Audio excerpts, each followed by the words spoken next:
Раз, колеги, всім добрий день. Будемо починати. В онлайні в нас Very good day.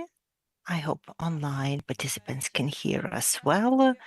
So, dear participants of the conference, titled Post-War Democracy, Election Through the Eyes of the Civil Society, welcome all, welcome members of parliament, representatives of different fractions. We have some MPs joining us online, so we have a hybrid event. We will not make a break in case of an air raid warning, as we are working from a shelter, and online participants, please take your own safety to heart. I'm Yulia Kirichenko.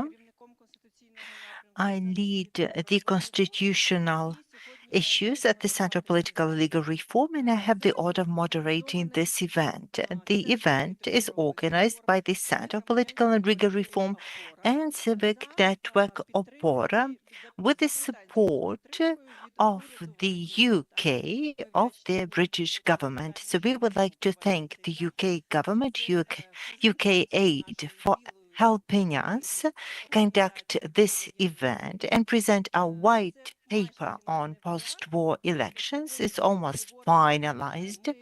Following the discussion today, we will incorporate the very best ideas, the very best proposals in the policy paper and pass it on to the Parliament, to the Верховна Рада, as the matter of organizing complex post-war elections is undertaking for the Ukrainian parliament, and the members of parliament will have to make difficult decisions of overcoming a number of challenges that we'll raise today.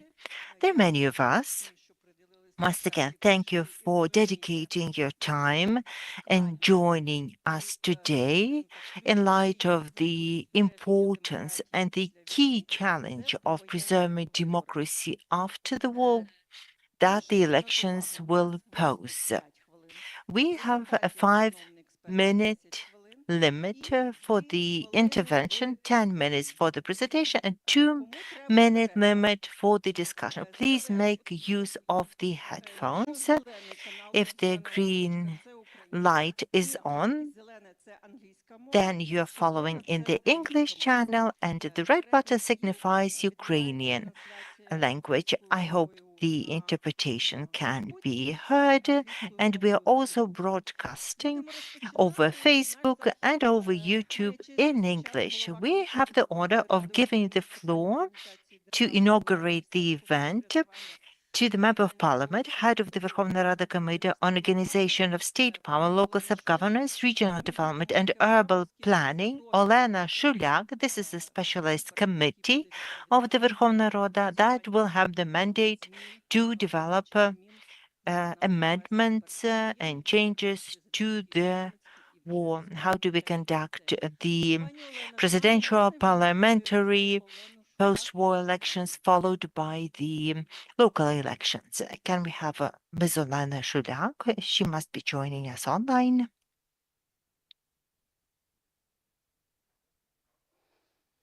Олена Шуляк, колеги.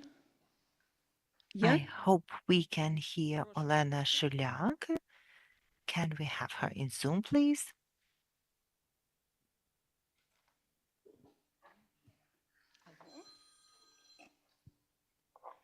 Це у нас такий зв'язок, вибачайте, вийшов.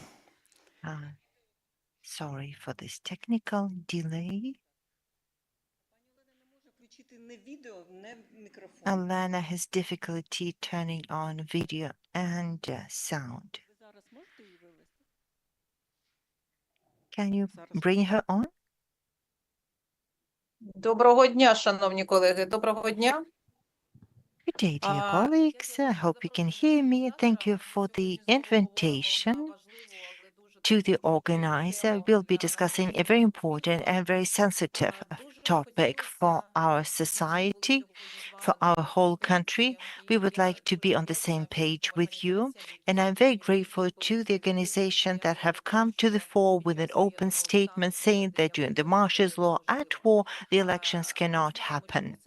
We know why they cannot happen. It's been discussed on a number of occasions, but today with our partners, we can work together to update our laws, to consider all the proposals, incorporate the best at our specialized committee, and make sure that the first post-war elections are transparent and democratic. We remember that our president, Volodymyr Zelensky, had reiterated a number of times that Ukraine needs a just peace first, and then Ukrainians will conduct just elections. And this is the formula that we should all follow.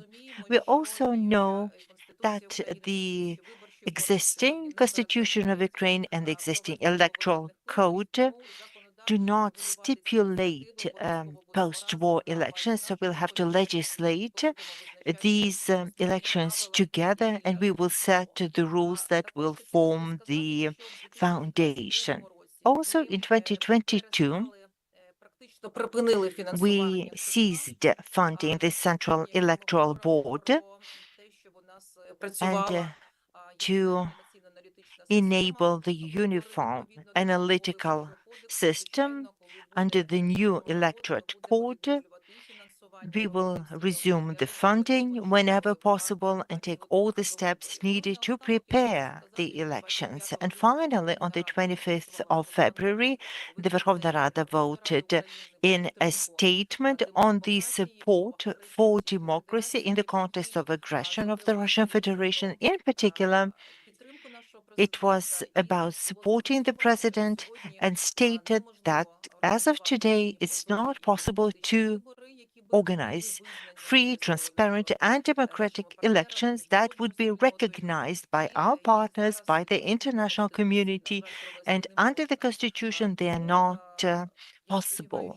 Therefore, I hope that our position as the position of the Ukrainian parliament is clear in this statement, and I would like to reiterate that no, nothing is stopping us from preparing for the first post-war elections. So I wish you all a very productive discussion, and we will draw on the best findings to bring about the best laws. Thank you, Olena. We will share the final version with you, and then we can discuss the specific legislative amendments. As I was saying, it is only for the Ukrainian parliament to decide how to organize democratic elections that the Ukrainian people will trust. Now, moving along, I'd like to give the floor to Serhiy Dubovik, who is the deputy chairman of the Central Elections Commission. Thank you. On behalf of the Central Electorate Commission, I would like to welcome all the participants. It's very important for us. The civil society Opora and the Center for Political and Legal Reform have done a fundamental effort in drafting the white paper. It will be publicized soon. Some changes have happened about the state register of voters, but we have made little progress in some other areas. There are systemic issues at the Central Electorate Commission, but the key systemic problem is that there is lacking legislation on post-war elections, and we're not interested in the political component. We are interested in the logistical and organizational component. We need to organize the voting abroad. Will we vote at the consulates and embassies or not? There are challenges with forming the commissions at all levels and all the other prerequisites that need to happen for the elections to take place. We need to take the time to make the calculations. We should not be afraid to discuss elections. We should discuss the post-war elections instead of discussing the date of the elections, and that should happen amongst the expert community. I would like to thank Olena Shulak for raising the question of funding. It is critical indeed. I suppose it will be discussed during the more specific discussions when we talk about the funding of the elections, but they are truly critical in some facets. Thank you for the opportunity to take part in this event and welcome again. Thank you, Sergei. On behalf of the Center of Political and Legal Reform and Reanimation Package of Reform, I would like to say a couple of words. I would like to thank the IFES, the International Foundation for Electoral System, for their contribution to the White Book. It was done based on a green paper drafted 2 years ago. These are representatives of the Opora Civic Network, the experts from the Center for Political and Legal Reform, and experts from the IFES. 2 years ago, we decided to join our ranks and speak out together so that the politicians, the Central Electorate Commissions, and the policymakers on decision would find it easier to have one document to work from that would reflect a compromise opinion. The experts will introduce their respective part. You have all been sent the white book. It's almost final, but definitely after the discussion today, we will reflect the most valuable insights, ideas, and recommendations, and hopefully it will underpin the implementation of the very best, the most optimal decisions of overcoming the challenges posed by the aggressor that will persist after the lifting of the martial law, aiming to destroy our democracy. I would like to give the floor to my colleague, Olha Evazovska, who leads the civil network Opora. Alexander will follow me. I will take 3 minutes of your time. I will make a provocative statement, but the first post-war elections will not be democratic if they're ill prepared. It's an obvious fact because Ukraine is not just a battlefield where the Russian Federation is pursuing its geopolitical agenda, but it is also a space that can be occupied, taken in a non-military fashion. And the first post-war challenges will be about a massive attack of Russian interference into the Ukrainian elections. If Ukraine does not prepare a very effective electoral infrastructure and also addressing some challenges like voting abroad, voting for the military who will not all be decommissioned as some of the contracted army will still be in force. And if the peace deal or some preliminary agreements or treaties don't envisage demilitarizing Ukraine, and I hope that doesn't happen because Ukraine will not withstand the next aggression, then these people have to fully exercise their right to vote during the first post-war elections, even before some concepts are enacted. The democracy needs to be protected, especially at war, more so than in peacetime. And this is the first statement, the preamble of our joint statement of the civil society organizations, over 420 such organizations, and it's signed at the time where the Ukrainian society and the Ukrainian country are blamed for being a dictatorship. These statements are unacceptable, made in unacceptable fashion, because the Ukrainian society has never been under a dictatorship. Ukrainian society has taken to the streets, had rallies, and exercised their constitutional right to a peaceful protest in a way to preempt an authoritarian leader. So blaming us of dictatorship is blaming the Ukrainian society of inaction. And if the experts or civil society organizations do not do their homework well of preparing effective proposals to meet all the challenges, then the elections will be at risk of being discredited. Every technical mistake will be weaponized, because weaponizing elections is an instrument that Russian Federation has resorted to in a number of times. And it's key for the Ukrainian politicians to give up a statement that if we start developing high-quality electoral law, it will be a confirmation that Ukraine is preparing for election. We can draw a parallel with a marathon. If we don't start practicing, we won't make it to the end. And we have to start practicing for the marathon. And it's about the time, money, resources. And if we don't break down this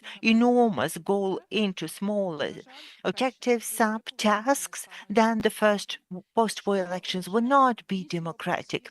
If the OSCE mission will need up from 9 months to deploy their mission to Ukraine to prepare the observers. Just think, how much time will the Ukrainian government need to assure the elections at the horizontal level? How much will the Ukrainian expert society need to prepare qualified proposals?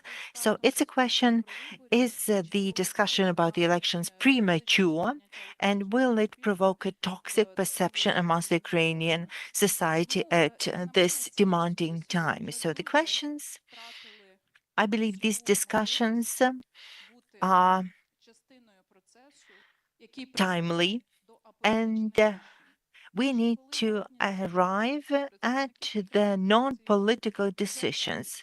When the representatives of certain political fractions are saying that the voting abroad and implementation will depend on their electoral groups being represented, the political and electoral laws are non-political. So I urge everyone to give up the narrative about premature preparations of the post-war elections, but say it's about time we turn the page, and the white paper is part of the solution. We need trainings, practices, we need a lot of pilot projects, and I really hope that all of us present here, especially the representatives of the partner organization, the diplomatic missions, will be able to reach out to other expert circles and look at the road map of Opora for preparing the post-war elections, because elections are not just about a set of procedures, but it is also about creation of a safe environment where the procedures can be fully integrated. Thank you, Olga. Thank you for taking the leadership about the statement. You've heard that over 400 organizations have fully supported the Ukrainian government, and there's no doubt. Я не хочу навіть казати це слово, це така дезінформація. Не ставиться взагалі це під сумнів і навпаки. It's not even questioned, and the elections during the war would speak that we are giving up on democracy as a democratic country, as we cannot conduct democratic elections during the war. So Thanks the International Foundation Electoral System. We have Roman Lyubchenko, Deputy Director of the International Foundation. Over to you. Dear colleagues, I'm happy to welcome you. We have been meeting many times and we are working on this very important topic. Everything said before is absolutely correct about the position of the organizations of civil society, and we have to take all this into account. And a lot of speakers already said that the first elections in the post-war period are going to bear a lot of risks for the Ukrainian society, on behalf of the international organizations and on behalf of the international donors, and unfortunately on behalf of our enemies. And this will be a very, very important event. And I would like to underscore that this is a very critical issue, and we agree as IFS with everything which has been said, and we are very happy to provide the expert support to the activities of the organizations of civil society, and we would like to thank the government of Great Britain who, understanding the importance of this topic and continues to support these processes. Thank you very much. Thank you, Mr. Rahman. Dear colleagues, well, we expected the first deputy of the parliament of Ukraine by Mr. Kornienko. We were expecting him to speak, but it is going to happen, but at 3 o'clock approximately. So let us go over to the content of this meeting. We are going to have 3 panels, and each speaker has 10 minutes for the presentation, and actually the comments will last for 5 minutes. And the first panel is after the lifting of the martial law and the first post-war election, legal and organizational challenges. And the first presentation is going to be made by Ms. Olga Kotserupa, the senior advisor on legal issues of the civil network Opora, and please share her presentation.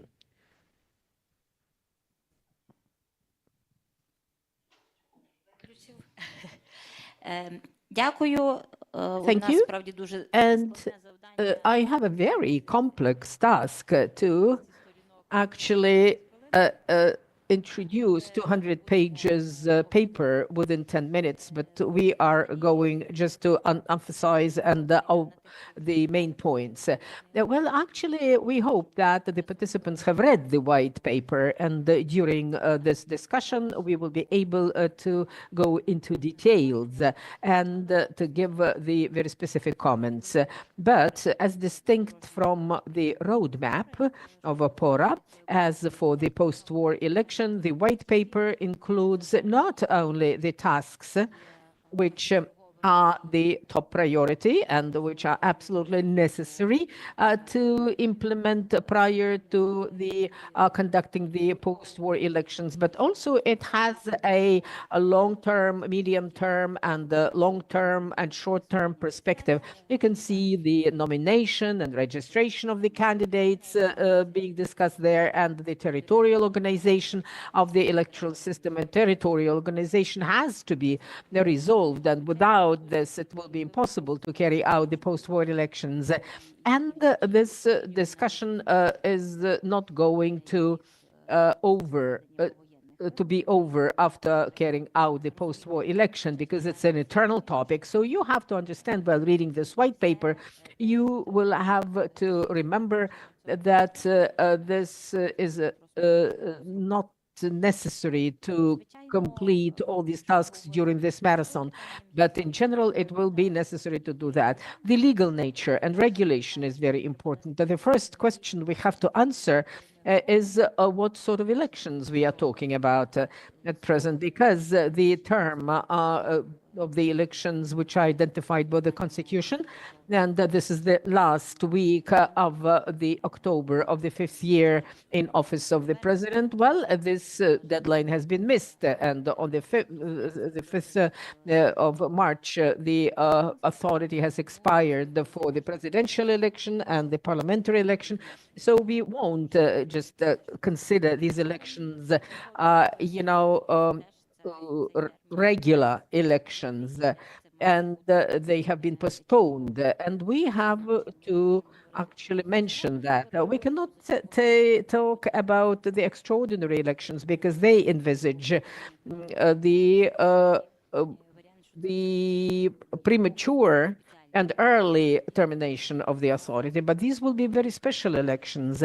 So that's why the question is, who is going to actually appoint these elections? And there is an issue of and a question of constitutionality of these elections, because the authority of the parliament and the president do not envisage such an authority as appointment or announcement of the special elections. And there is also a question of what order of the elections is going to be followed, whether it will be possible to carry out the elections simultaneously, because the terms of the election campaigns are not coinciding. And this is a question as well. And there could be only one answer to these questions: is passing the special law, the legal act of the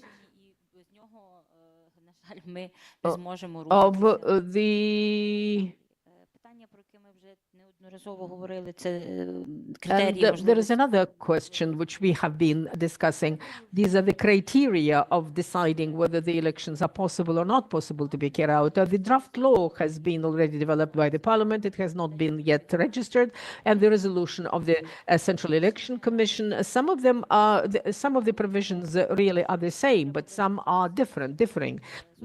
And we will have to decide which body will take this decision, which authority will take this decision. And there is a huge spectrum of options, and with their pros and cons as for each of the relevant bodies, starting from the Committee for Defense and Security and finishing with the Cabinet of Ministers and the Parliament. Each of these options has pros and cons, and some positive features are there. And we have to underscore that the Venice Commission has emphasized that the list of criteria of actually not carrying out the election should be exhaustive, both in the resolution of the Central Election Commission and in the draft law developed by the Committee of the Parliament does not include the exhaustive list. It's unexhaustive. And this is the problem of discussion as well. We are going to talk about the registration of the electors. We understand that as Mr. Sergei mentioned, that some issues are started to be addressed at present. But if we are talking about the lists of electors, here we have a question of the possibility of active registration and the preparation of the lists of voters who are going to vote in the foreign electoral commissions. And actually, we have discussed these issues at large, but still we have to formalize all these discussions into the legal field. And also nomination of candidates deals with the internal party democracy in this system. And again, it will depend on which elections we are discussing and which we are going to carry out. But there is a huge point of discussion who will be could be nominated as a candidate. And well, we are, and what requirements are going to be set forth for the nomination of the candidates. We are going to go back to these discussions, whether the candidates have been living outside Ukraine, abroad, whether this could be an obstacle for nominating the candidates. Well, definitely these should be very valid reasons. Some maybe some special kinds of activities, and gender equality is also reflected in this draft law. And thank God we have gender quota. But there are problems of applying these quotas in practice. And, well, they could be eliminated, these restrictions. But also there is a question of how they should be eliminated. And after this draft law has been registered, there are certain various views of how to address this issue, whether it's worthwhile doing it or not. Administrating of the elections, this is going to be discussed by Anton in more detail, because we did not review this topic at the previous presentations of the white paper. And there is a special section in the white paper, and there is going to be a presentation dedicated to that. Information support and election campaign also this is a question for discussion because the draft law, which will be regulating the rules of the campaigning, has not been passed. And after that, the Digital Service Act has been passed, and the procedure of the European Union, which establishes the rules of political advertising. And we do not have a definition of the political advertising in the law. It has been excluded from the law. So this this is also our international obligation, and it has to be addressed prior to carrying out the post-war elections. And also it has to be postponed to the time, so that we will be complying fully with the standards of the EU. It is impossible to resolve these issues immediately, but we have to establish the time framework and deadlines to address these issues because it is included into our roadmap as our obligations. And financing of the campaign is also an inexhaustible topic, and definitely we have to reflect it in our roadmap. Actually, we've done that. We have to go over to the electronic reporting and to update the register in Polydata. And apart from the provisions which have been registered in one of the draft law, there is a question of delineation of the campaigning and the financing of the campaign as such. And this is a question of what should be considered as a contribution and how we have to describe this contribution in non-pecuniary form, and how this could be done.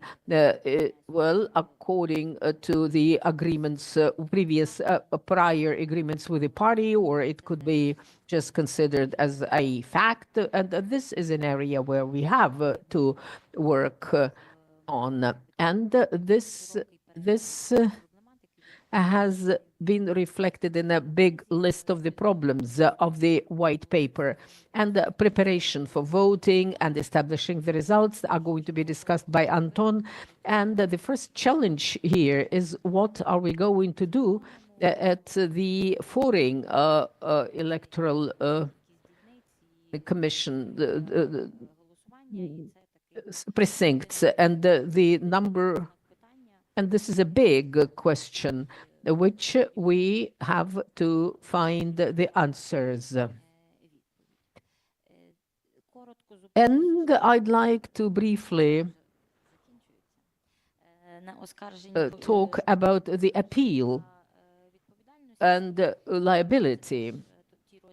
And these are the sections which need to be improved.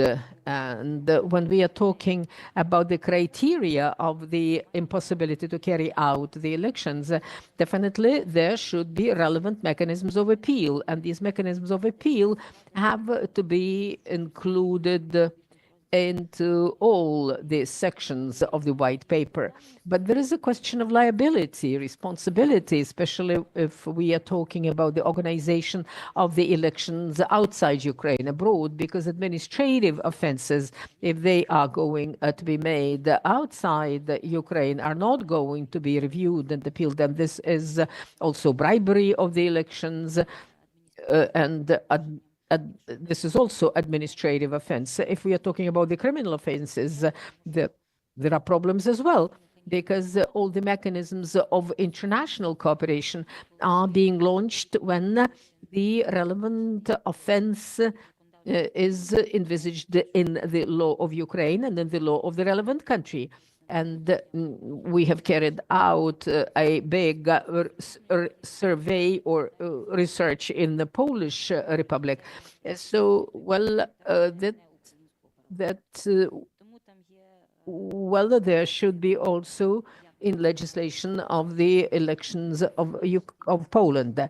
So we have to resolve the issues of international cooperation, and this could be resolved by multilateral agreements or bilateral agreements, and this also has to be negotiated, and that requires time. We definitely require time, but we have to move in accordance with our priorities, and we are going to discuss the details of this process during this meeting. Well, and now we would like to give the floor to the deputy of the Standing Committee of the Parliament of Ukraine, Alina Zagoroyka. You know very well that this is the People's Deputy who is responsible for the elections, and she is quite a professional expert on this topic. Thank you. I would like to welcome all the participants of today's roundtable discussion. First of all, I would like to thank the civil society representatives for carrying out such important work under these very difficult times for all of us. But what should be mentioned here, what should be underscored? We are constantly discussing the topic of the elections in the society, and these discussions are quite proactive. And I am reading the comments, and some people see the risks, and they are describing them as large-scale risks. Some people do not see any risks at all, and some people are saying that it is impossible to carry out elections in India. So such documents as the white paper give us an opportunity to learn in more detail the problems and understand the importance and depth of this problem we are facing. On the other hand, this white paper is a certain roadmap which tells us where we are moving, in which direction we are moving, and there are a lot of questions and issues which were raised by Olga, have been discussed in various formats, and the roundtable discussions within the framework of the working group at the dialogues of various levels. And we even have developed the draft laws dedicated to certain aspects and issues. Well, in some cases, we had more luck, in some cases less luck, but the registration number of the draft law does not mean that it is going to be passed. And no matter how willing I am to promote these issues, well, not everything depends on myself, on the civil society representatives, but we really would like to see a more engagement of the heads of the political factions of the parliament, the political forces. I can see here only the representative of the European Solidarity here at this meeting. Do we have any other representatives of any other factions of the parliament? Well, I can see the servants of the people. Oh, I can see you.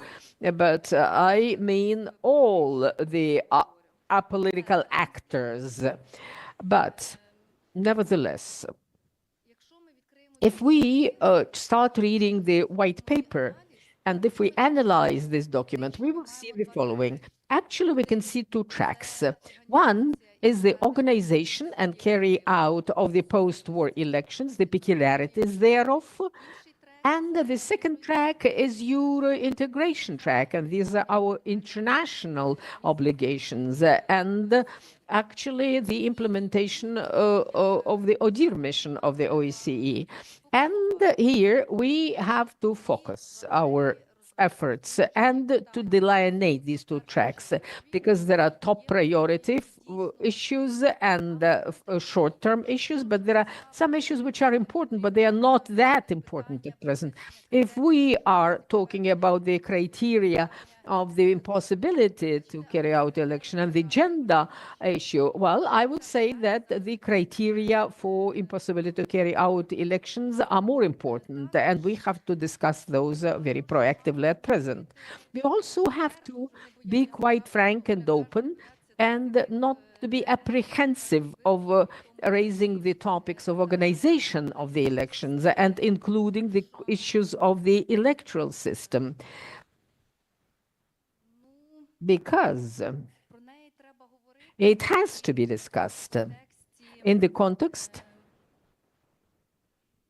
контексті, тому ми маємо зрозуміти правила, за Of якими understanding the rules of the game. All the political forces have to understand those rules, and we have to analyze the situation which evolves currently.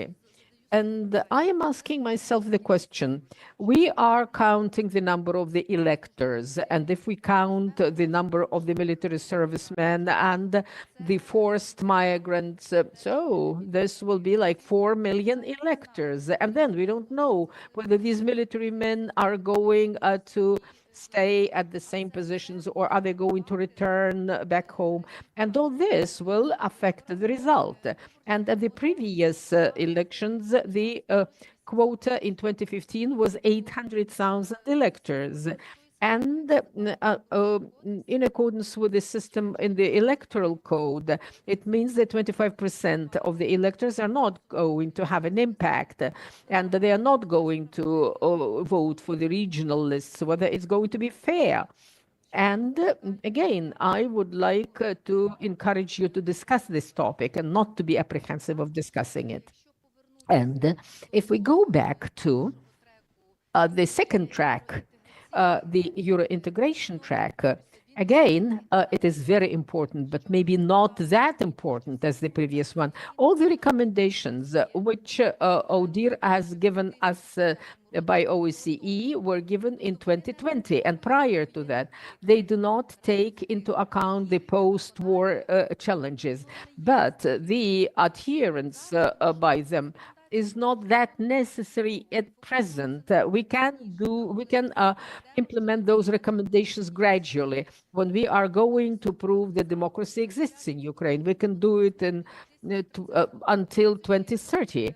And for this work, we still have time.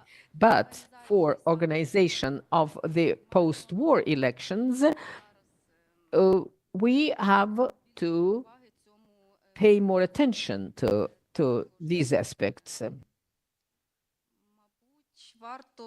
And it is necessary to underscore that від майбутніх виборів нас залежить зараз дуже багато. a lot of things depend on the future elections, whether we will be able to demonstrate our capacity as a state to ensure the democratic elections, or maybe we will see some messages of our enemies about the Ukraine being a failed state. And definitely, I am supporting the first option. To summarize everything which has been said before, I'd like to mention, and I would like to emphasize that, first of all, we have to focus our attention on the criteria of the impossibility of carrying out the elections, on renewing of the functioning of this state register of electors, on resolving the issues of the additional polling stations, and also there is another very important question, how much we will have to pay for this elections. But the administrator, the Central Electoral Commission, is not able to calculate and estimate all these costs until we establish the rules. So let us start working on these issues. Thank you, Alina. We have representatives of the opposition faction of the European Solidarity, Batkivshchina, and Ivan Krulko is online, and there are representatives of the political forces which are not represented in the parliament. They also would like the parliamentary factions to define the rules of the game, and so that they can start the fair play. And now I would like to give the floor to Mr. Fedor Yanislavsky, the member of the parliament, head of the subcommittee on state security, defense and defense innovations of the Verkhovna Rada of Ukraine and committee on national security, defense and intelligence. Thank you, Yulia. Thank you for the organizers for convening this event, because the question of post-war election is very relevant for Ukraine, and for all the citizens of Ukraine. As Yulia mentioned, I am the member of the Committee of State Security Defense, see certain problems which might emerge while we are going to carry out the elections and the assessment of these elections. And as for the Що стосується, власне, проведення виборів, carrying out the elections, I would like, first of all, to thank you for the white paper, because you have raised the questions which we, the members of the parliament, have to resolve in a special law. And there is no doubt that the special law has to be passed, because the electoral code has not resolved all these issues. And you have raised the key issues which we have to address by this special law. Using this opportunity, I would like to address the expert community and to ask you, the expert, from the point of view of your practical experience, how much time Ukraine needs from the point of announcing the election and carrying out the elections, because we have to actually include it into the law. And this is important because we have to carry out all the procedures in a democratic manner.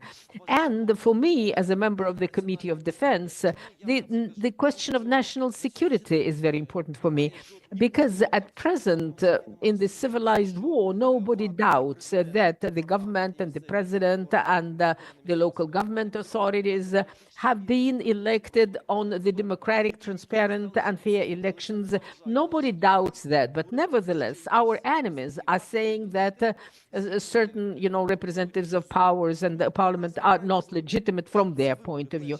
So it is very important for us so that the first post-war elections, and they have to be названі легітимними.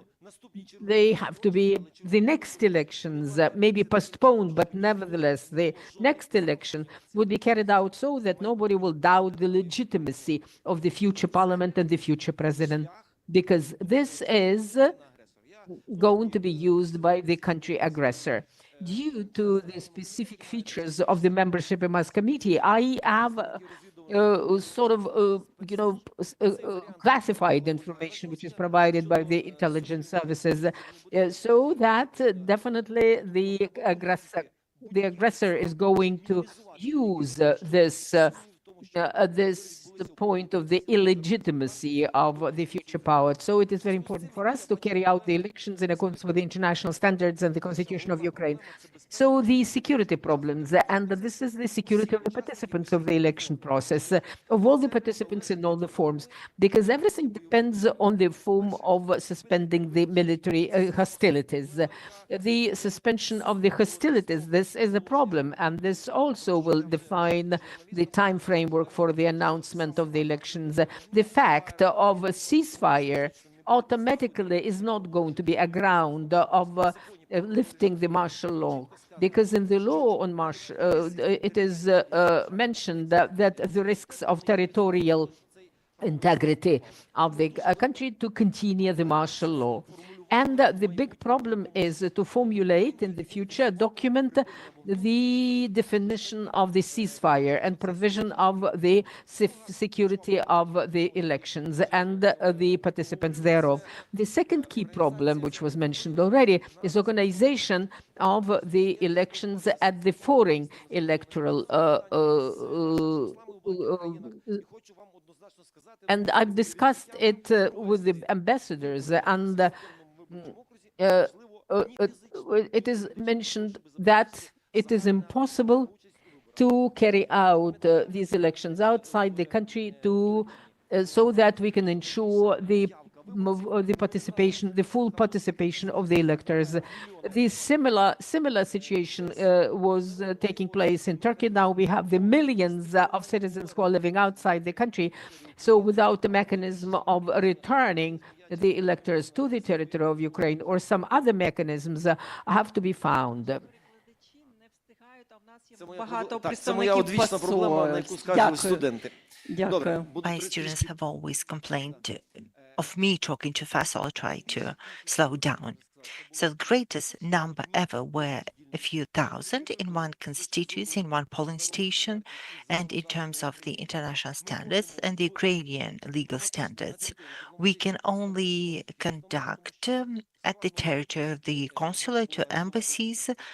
I can't imagine renting a cinema hall, say, and this would not constitute Ukrainian territory. It's questionable. And I have no idea of how we can organize it, apart from encouraging Ukrainians to come back to Ukraine. And this problem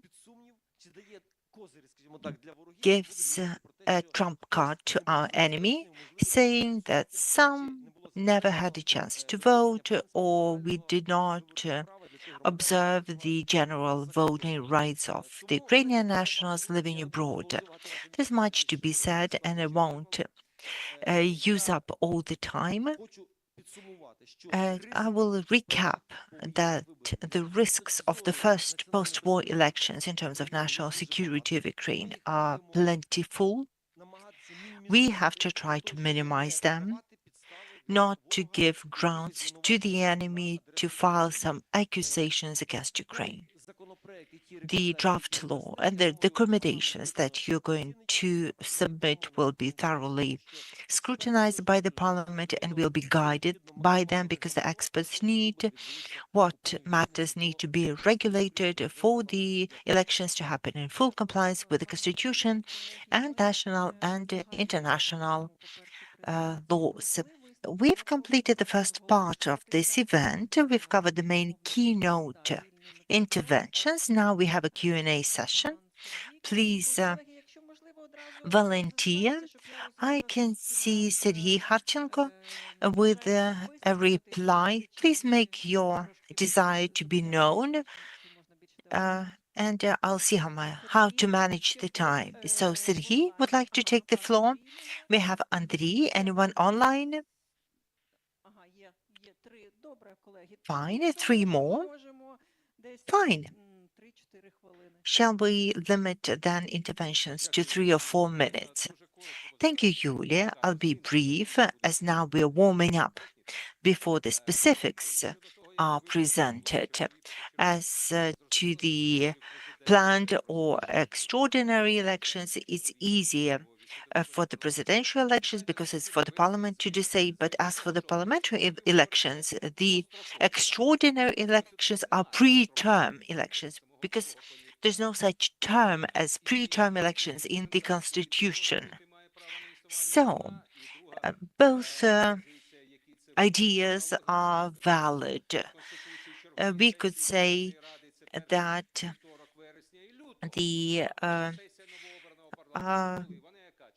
there are terms for the parliament to sit as stipulated in the Constitution, but what would happen for the new parliament? And that will be up to the time when the new parliament is convened for its first hearing. So I believe the elections can be considered extraordinary because Article 6 of the Constitution provides the powers of the parliament to appoint pre-term elections and seize the powers of the parliament, and they are provided in 2 separate provisions separately.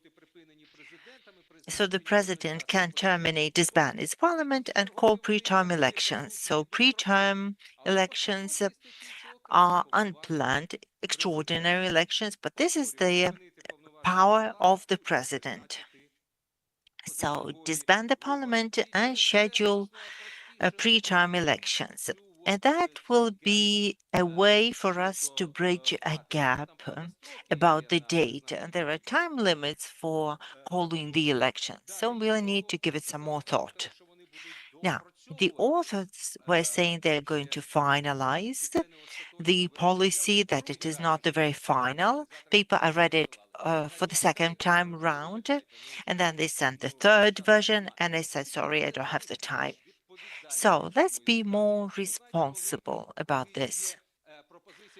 When the idea is about some steps on the bulletin and then say if this is successful, then we can disseminate. But if it's not successful, what do we do? So just tossing ideas isn't good enough. We have to be very accountable about even the suggestions we make. This idea to prohibit the women candidates from withdrawing from the list once the party list is approved. If we place a ban on the women candidate but allow the men to withdraw themselves, with due respect, it would still be clear-cut discriminatory practice. So let's be more responsible.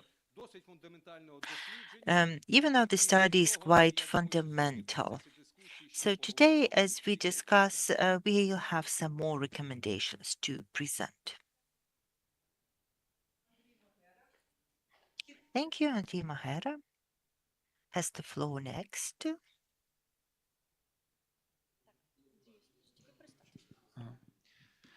Добрий день, пані панове. Андрій Good Магера, day, ladies and gentlemen. Auntie Mahera, the Center for Political and Legal Reform. The question was posed about the time needed to prepare the elections.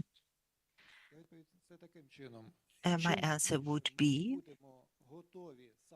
the better we prepare now, during the Marshall's Law, the better proposals we formulate, the less time we will need to approximate day one of the electorate process. Moreover, the laws need to be developed right now. We need to be developing the draft laws, taking it as a foundation for the reading in Parliament, and when the Marshall's Law is lifted, decide whether it should repeat the second hearing or we can bring it for the third hearing if there are some problems that we overlook now. As for the electoral system, hopefully we can prevent a scenario when the Marshall's Law is lifted and will need to prepare the elections. However, the Central Electoral Commission does not receive the funding, will have not received the funding to develop the program. So what electorate system should they prepare for? They can't just make a guess. So the Central Electoral Board needs to receive some guidance from the Parliament. And I may be mistaken, but I see some compromise between the government and the opposition about the elections to Parliament through the close proportional system. I advised against it. Have you thought about the open proportional system for the next election? Has anyone tried? Has there been any discussion on the matter? Has there been any deliberation? It's easier to put some secretaries and drivers with all due respect for the professions on the party list, but this is something we've already seen before. Do we want to see a reenactment of it again? So lastly, the electoral code should get rid of the apparently unconstitutional provisions. And I don't hear any MPs promoting cancelling the mandatory 9 on the party list. You're saying that there will be problems with voting in foreign constituencies, but let's get rid of their limitations for the people. Why don't they vote for the regional list? Because this is what the electoral code is stipulating. No one made you vote for it. Why don't we streamline the electoral code with the constitution and make progress from there? My overall position is we need to preparing the elections as soon as we can, and it's right to have these events. And the better we are prepared in terms of legislation, the easier it's going to be for us. And we need to give all due support to the Central Electoral Board and give them the funding they need. And that is up to the Cabinet of Ministers and up to Parliament represented by the parliamentary majority. Yulia, I would like to ask for a clarification. We will still have certain chapters of the white paper presented, right? Fine. So I suggest we proceed as follows. Pavlo Frolov will have the floor, Ivan Krulko online, and Volodymyr Venhin after him. So MP Pavlo Frolov, thank you for this event. Firstly, we do need to develop the laws as soon as we can. I would disagree with Mr. Mahera, the previous speaker, that we need to enact the law on elections in the first readings. That will not be received well by the countrymen, especially the military. But we need some platforms such as the Jean Monnet dialogues to agree that we would prepare in elections a certain time after the end of war. And through a similar platform, we can develop a draft law that can be speedily passed by the parliament. As for the closed electoral lists, the scope of the challenge is hard for me to fathom. I know that there are roughly 6 million IDPs and roughly 8 million Ukrainians who fled abroad. A bulk of them are voters. And how do we now divide them by the regions? And how do we continue with the regional lists? I think it's an insurmountable task. Another important consideration that hasn't been voiced yet is exercising the passive voting rights of our servicemen, because we are standing as a country owing to our servicemen who have often paid the ultimate price and risked their life and health, and they need to enjoy their active and passive voting rights.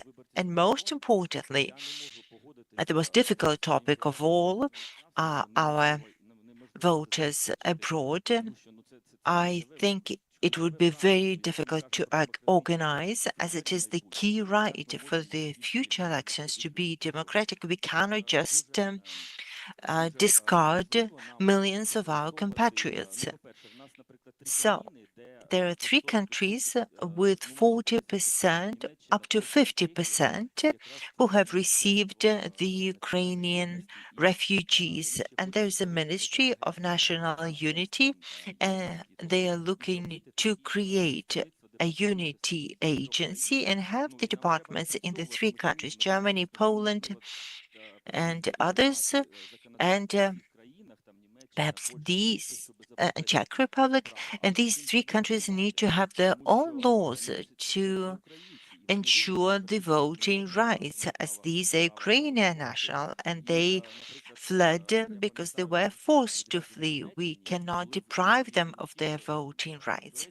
I remember I was flying from Germany to Turkey as an observer from OSCE.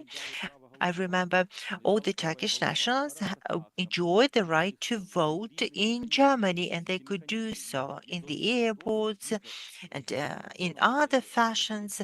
There is the record of Moldova, where the foreign voters decided the outcome of elections. So this is a very important matter, and we should think very hard how we can constitute those polling stations and electoral boards abroad. There are 420 Ukrainians on a consular record, and there are 4 million voters abroad, so that's just 10%. The consular institutions are not a viable option, and we need to develop joint laws to allow the Ukrainians to vote consistent with the laws of both countries. And every country has its own laws, and we need to consider the laws and the dual criminality requirement. Thank you. Thank you, Pavlo. The white paper does offer a number of proposed solutions. There's no ideal solution, so the experts are just outlining the pros and cons of every scenario for the policymakers to make the right decision. If we could have Ivan Korolyko, who is an MP of Ukraine, if you can have him online with us. Good day, everyone. It's a pleasure to join this highly esteemed company for a very relevant and very interesting discussion. In light of the ongoing discussion, I would like to make a couple of remarks and share my ideas as to what we should be looking forward to. Firstly, no matter how hard it may be, and the question of election isn't too popular in this society as the war is raging on, still our objective is to seek consensus amongst the politicians about the format of the upcoming elections and to start preparing now, publicly and in other ways, to think what will be needed to conduct the first post-war elections. As for the points made, I would like to share my ideas, whether it's a term or extraordinary elections. Certainly it's a constitutional question and therefore an important one, but it's a technical one and we can solve it. I believe the next elections, all elections, will be term elections. Yes, they will be delayed, they will be postponed beyond the term because Ukraine couldn't conduct them because of the war. But the parliament had to have the next elections, same as the next presidential elections had to take place. So in this context, the elections have to be the term elections, and some legal amendments have to be made stating the elections are held as the first post-war elections, and because of the war they were delayed in time. As for the electoral system, I wanted to make an intervention during the second panel where I have a presentation to make, but still, I will remark now that our key objective is to preserve Ukraine as a democratic country, and the first post-war election should raise no doubt whatsoever amongst anyone about being democratic, about being compliant with our international commitments and the recommendations for the democratic and transparent fair elections. So the next elections have to be recognized by the entire democratic world. At the same time, we need to bear in mind that the threat emanating from the Russian Federation will not cease for the duration of elections. So we need to conduct the elections so to prevent Russia from having any sway or any say in the election. Remembering what had happened with the registers at the beginning of this story, at the beginning of the year, we cannot have electronic voting. That will not be trusted, and that will leave a lot of space for manipulation domestically and on the foreign arena, considering the imminent threat. And I believe the elections are needed, and the only way to preserve democracy in Ukraine is to keep the current system of open party lists.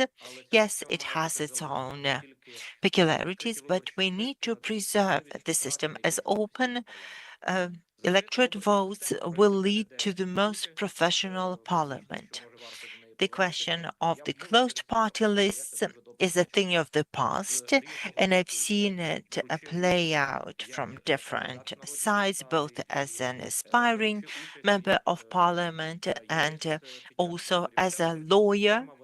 And that system does not allow us to have a due representation of all the regions, as the lists are composed closely by a party, and it's up to the leader of the political movement to make the list. There's no way to have a say in this, and I agree with my colleague Andriy Mahera that that party list may comprise some dubious candidates, and the voters will vote for the candidates that will lead the party list, so the party leaders in other terms. It's going to be a leadership contest, but that will not be about electing the members of parliament and giving a true choice to the voters to elect the best candidates for parliament. Yes, there are questions. What do we do with the foreign constituency? We'll have to formulate the special procedure for voting in the foreign constituencies at this election. And I'm certain that at the foreign constituency, we can make sure that the voters would only vote for the party list. I don't see a problem there. Or we can have a separate foreign constituency. And again, based on a regional party list, the parties will nominate the candidates and the voters abroad will be able to choose them. And in the 6 months that the leaders of the political parties have agreed to do in the Jean Monnet dialogues, after the lifting of the martial law, will be a good chance for the voters to come back home to vote in Ukraine at their usual polling stations. And that will be made possible, and that will be a good incentive to motivate the Ukrainians to come home. This will not be a decisive factor, but it will be one more factor to bring the voters back, as we are seeking to bring back our people for them to work to benefit their own homeland. So the most important thing is to find the consensus amongst the political forces about the best format for the post-war elections, and then accelerate the amendments to the electoral code. I believe the electoral code should stay as the foundation for the national elections. Thank you. Thank you, Ivan. I enjoy hearing the idea that we need to get down and make the non-public decision about conducting the post-war elections and not wait for yet another round of the Jean Monnet dialogue to happen in April, and that is a very responsible attitude. Moreover, that elections have become a negotiating point, and we as party fractions need to be proactive in this respect. The experts from the Opora and Center for Political and Legal Reform are happy to support as experts in every way. Let's wrap up with the intervention of Volodymyr Venher, who is the Dean of Law at the Kyiv-Mohyla Academy. Volodymyr, over to you. Thank you, Yulia. Hope you can hear me well. I'll be very brief and very succinct as I discuss the changes to the electoral laws. As it's about the post-war elections, it's critically important to limit ourselves to the most warranted changes and not introduce some brand new instruments. And here I side with the previous presenter, especially Andriy Mahera, in saying that we shouldn't make the steps that would be too radical at the society would be in a state of shock anyway and in no position to respond some radical changes. So we should not make any radical changes to the territorial system of the election administering system, bring in new administration entities, God forbid law enforcement. We should be very prudent about doing that. So we need to pay serious attention to the questions of effective political competition and fair and open campaigning and political competition. I would like to thank the authors of the white paper as they dedicated a section to the matters of disinformation, regulating campaigning. The only point I would like to present for discussion, perhaps for the future, not necessarily at this event, is the rigid link to the regulation of the EU Council of Europe regulation, and consistency is good, but the experience of Romania and the experience of the neighboring Poland, we are now discussing it in Prague, have shown that they are unprepared, and the regulations of the EU will not provide the answers to all the questions. We will have to be the pioneers, whether we like it or not. We'll have to pave the way we can discuss further some ideas proposed in the White Book. And I have another idea. We cannot just rely on the government. The martial law has demonstrated, the war has demonstrated that the government and the self-government are relatively weak. A lot has been done. We have to recognize that, but volunteers and civil society have demonstrated to be a much greater strength. Therefore, I think it's incredibly valuable to think of instruments of involving the civil society to counter disinformation, to counter fake news, to counter dishonest use of the artificial intelligence. And the civil society organizations, civil society experts, organizations such as Stop Fake and others have to be included in the process. For that to happen, some legal prerequisites have to be put in place, and perhaps even the state guarantee system or some other support system.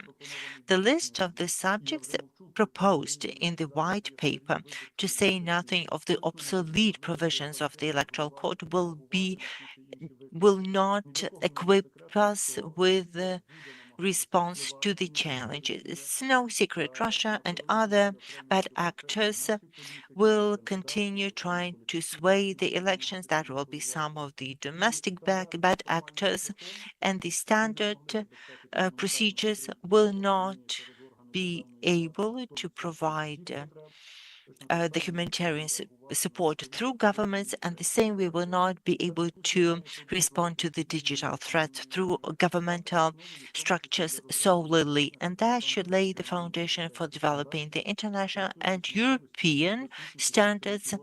And using this opportunity, the presence of the member of government and experts, I would like to bring an invitation to the Kiev Mohale Academy, which is conducting a joint event with the UK, Romania, and a number of other countries on the 25th of April. We'll be discussing this information. And this is priority number one. The organizational challenges with the IDPs, the voting and the servicemen, the readiness of the political parties, the readiness of the polling infrastructure, is well represented in the white paper, and the Central Electoral Commission, in the cooperation with the Cabinet of Ministers, will be able to offer some adequate mechanisms. But how do we prevent, how do we protect the voters from having their opinions manipulated? How do about greater involvement of the civil society in countering the interventions of the aggressor country? We need to think about some special projects, grants from Europe to uphold the civil society in this, and hopefully the Council of Europe and the EU will see and will be able to bring the civil society on board for the electoral process. So thank you, Volodymyr. We are wrapping up the first panel. We have two more panels to go. We have the first deputy head of the Verkhovna Rada of Ukraine, Alexander Korniyenko, and you missed a bit, so I will just say that the key question coming from the civil society is, as was said, and you've seen the statement of over 400 civil society organizations, that it's only a matter for the Ukrainian parliament and the Ukrainian people to decide on the post-war elections. And as experts who are trying to prepare the professional document, the white paper on the post-war elections within pros and cons of each proposal, we hope that the politicians will, not publicly, will get together around a negotiating table and start working on some solutions, that 6 months after the lifting of the martial law, we will not have any elections, and we will give an answer how are we going to go about them. Thank you. Thank you, Ms. Yulia. Thank you, dear colleagues, and good afternoon. And actually, I will try to summarize all the discussions in which I haven't participated. But actually, we have participated in these roundtable discussions many times, and we have discussed all these issues a lot of times. And actually, the good news is that we have opened the dialogue. We have started this dialogue. The Central Election Commission visited the Just Alignment Committee, and it was a very emotional discussion, actually. And maybe it was not very constructive, but nevertheless, it was important that the dialogue has been launched. And this dialogue has to continue. And in the parliament, it is going to start soon as well. And it appeared that before discussing the white paper and before we discuss the question how to carry out the elections, we have to reach the zero level, how to restore the capacity of the Central Election Committee, which due to the martial law and due to the loss of the support of USAID, well, now faces huge challenges.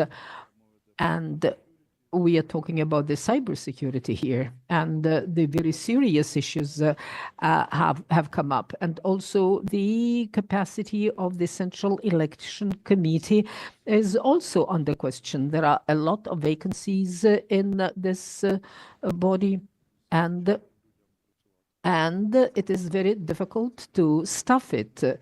And these are actually the huge challenges. And for me, it's the zero, so to say, challenge, level. And well, we understand that a lot of people dislike the way the Central Election Committee works, but nevertheless, we have to start working on it. Also, there is another challenge, the register of the electors.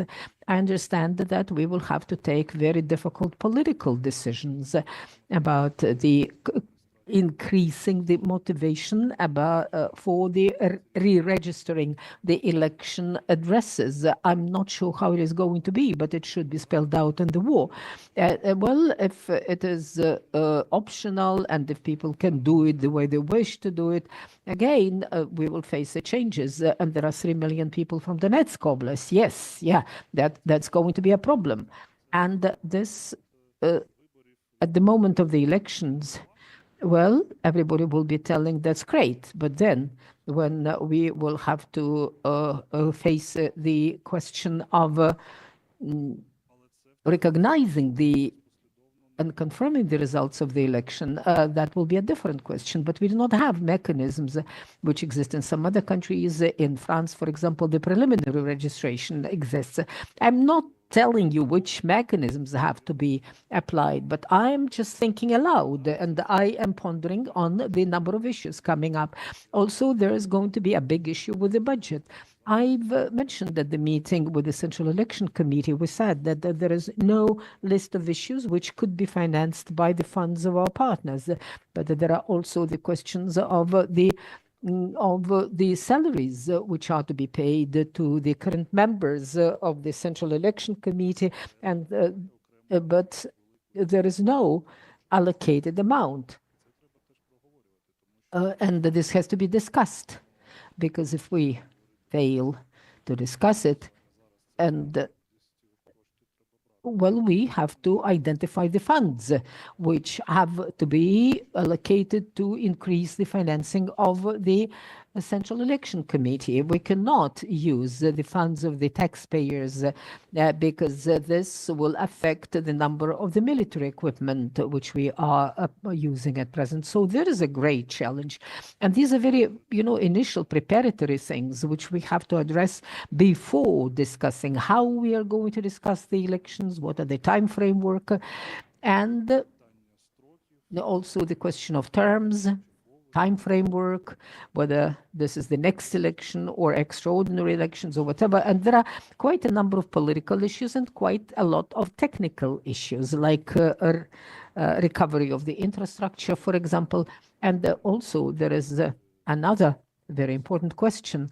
Time is elapsing, and it's quite natural to talk about the local elections of 2025, because on the 27th of July, they have to be announced by the parliaments. But also the Central Electoral Committee has to resolve some technical issues to do that. And well, so we will have difficulties with the local elections, and we have to work on this as well. And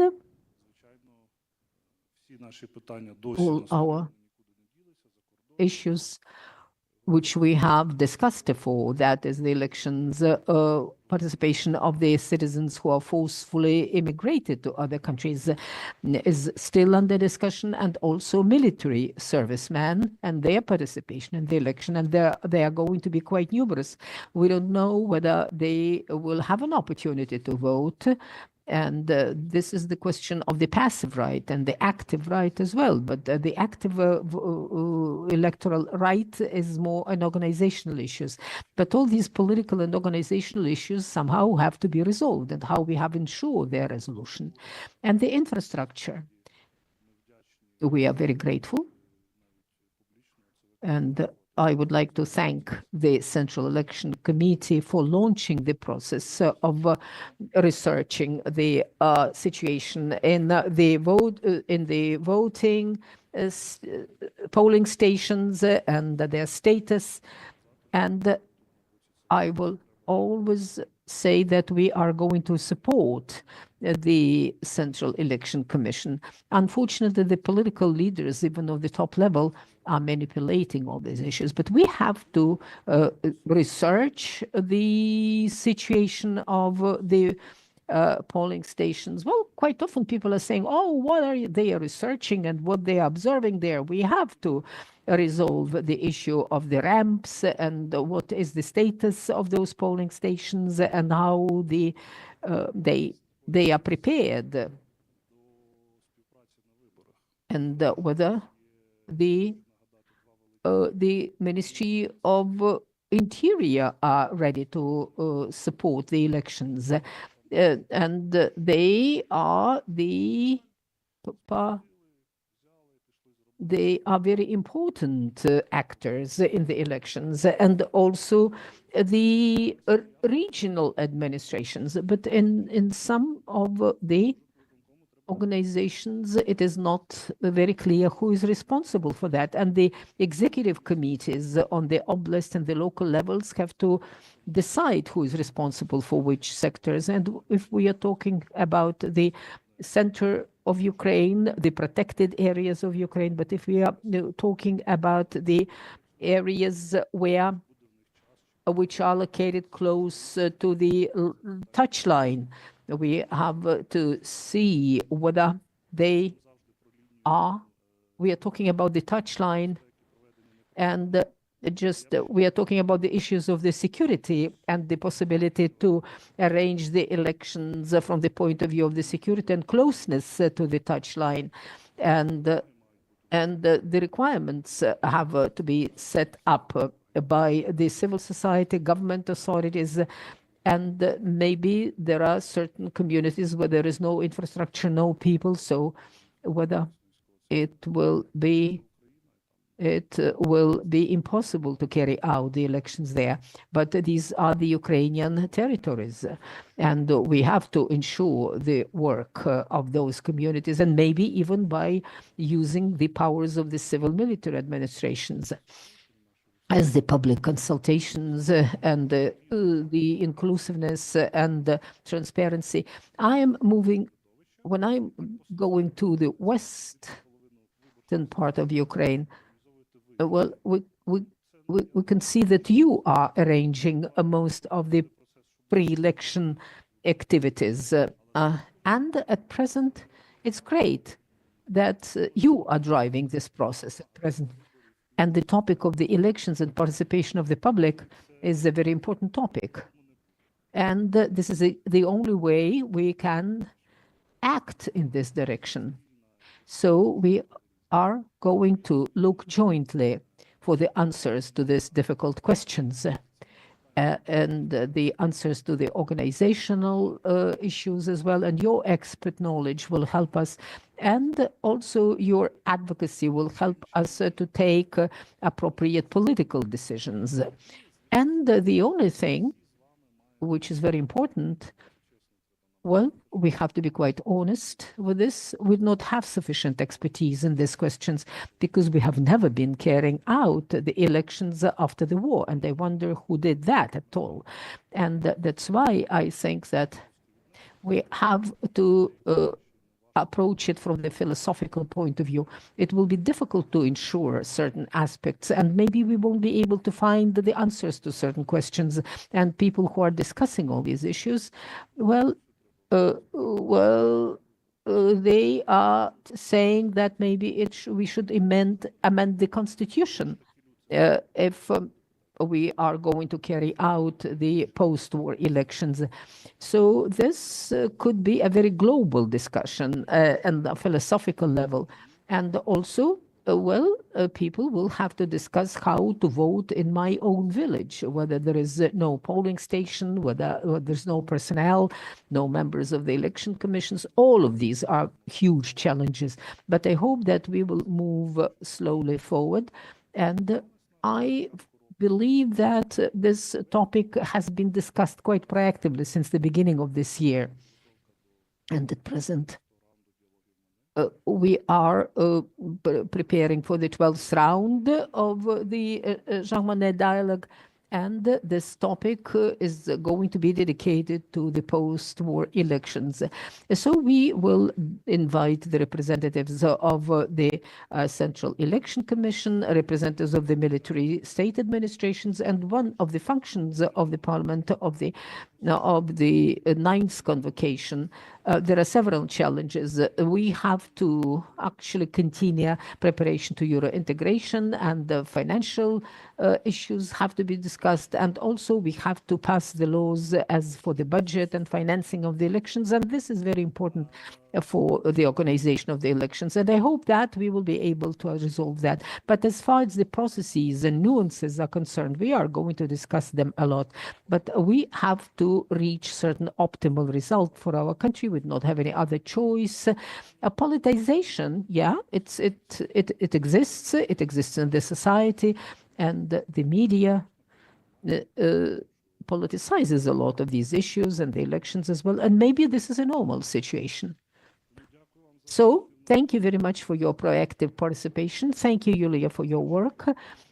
Well, I've seen the huge amount of work you have done, and I believe that the green paper and the white paper are very important. And you were always insisting on the necessity to develop these documents, and you demonstrated huge efforts in achieving this goal. And I would like to thank very much Ukraine International Development Organizations, and we would like to thank everybody who is staying with us. And we are very grateful to you for supporting Ukraine and supporting the Ukrainian democracy, which we have been actually supporting during all these years. So your participation in this process is crucial and very important. Thank you very much, dear colleagues. Thank you, Mr. Alexander. Let's move forward, and we will open the second very important panel. This is administrating of the post-war elections. We have not discussed it. This is a new section of the White Book. And I would like to ask Mr. Anton Chirkin, the expert of the political and legal reforms and constitutional law. Mr. Chirkin, please open your presentation. Thank you. Good afternoon, dear colleagues. I will start my presentation from the following part: the number of the members of the electoral commissions, and in this context, through this social economic situation and the migration process, well, there are real risks to fail to create election commissions in the minimum composition. And in the white paper, there is a proposal to demonstrate some flexibility.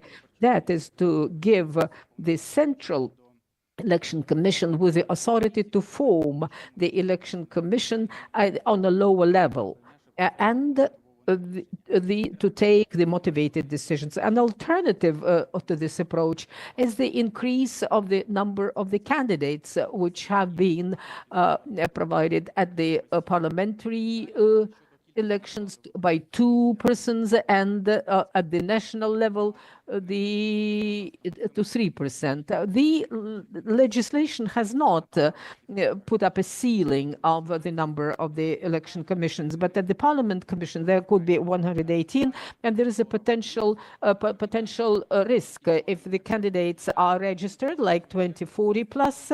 The number of the candidates is going to increase, and this will complicate the work on the efficiency of the work of the Election Commission due to the fact that the number of the members of the Election Commission has been increased, and these individuals will have a right to be present at the meetings of the electoral commissions. That's why in the White Book there is a proposal to limit the number of members of the election commissions at the level of 18, and if it will be a decision will be taken to carry out parliament and national election, presidential election simultaneously, so they can just draw as far as the number and the members of the electoral commission. And the legislation envisages that the parties which have registered factions in the parliament, those so-called parliamentary parties, submit 2 members of the the members of the commission plus 1 candidate. And here there is the disbalance in terms of parliamentary parties. In the White Books, well, it is mentioned that they can submit the 3 members of the electoral commissions, and if the parliamentary party has already submitted 2 members, they can submit 1 additional candidate. But there are some exceptions. If the non-parliamentary party has no candidates and they cannot create the electoral commissions in the minimum composition, the right could be given to the parliamentary party and they can submit 1 additional candidate. As the substitution of the members of the electoral commissions, this is a historical problem. We have faced this problem at the parliamentary elections. You can see the statistical information on this slide, and these issues come up and they make the composition of the electoral commission is not stable, and people are not properly trained because the members of the electoral commissions have been substituted, have been changed, and it led to this destabilization and even disruption of the electoral processes at certain precincts.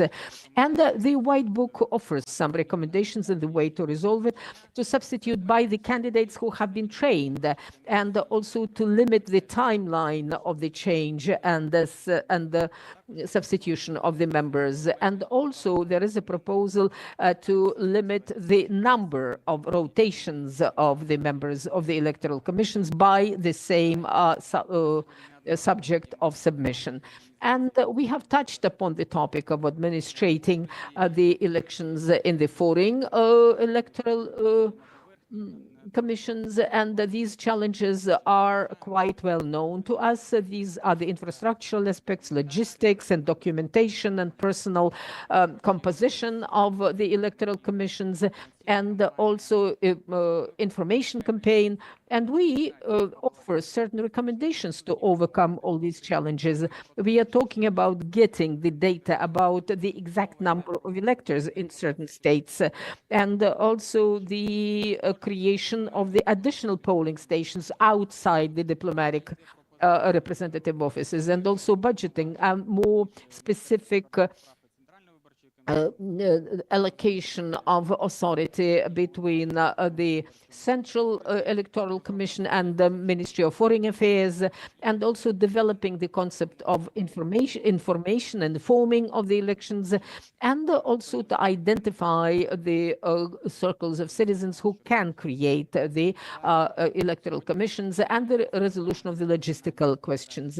Also, we were talking about the audit recommendations of OSCE, and as for the number of the members of the electoral commissions, you can see some problems which are quoted at the slide, and the training in the center of the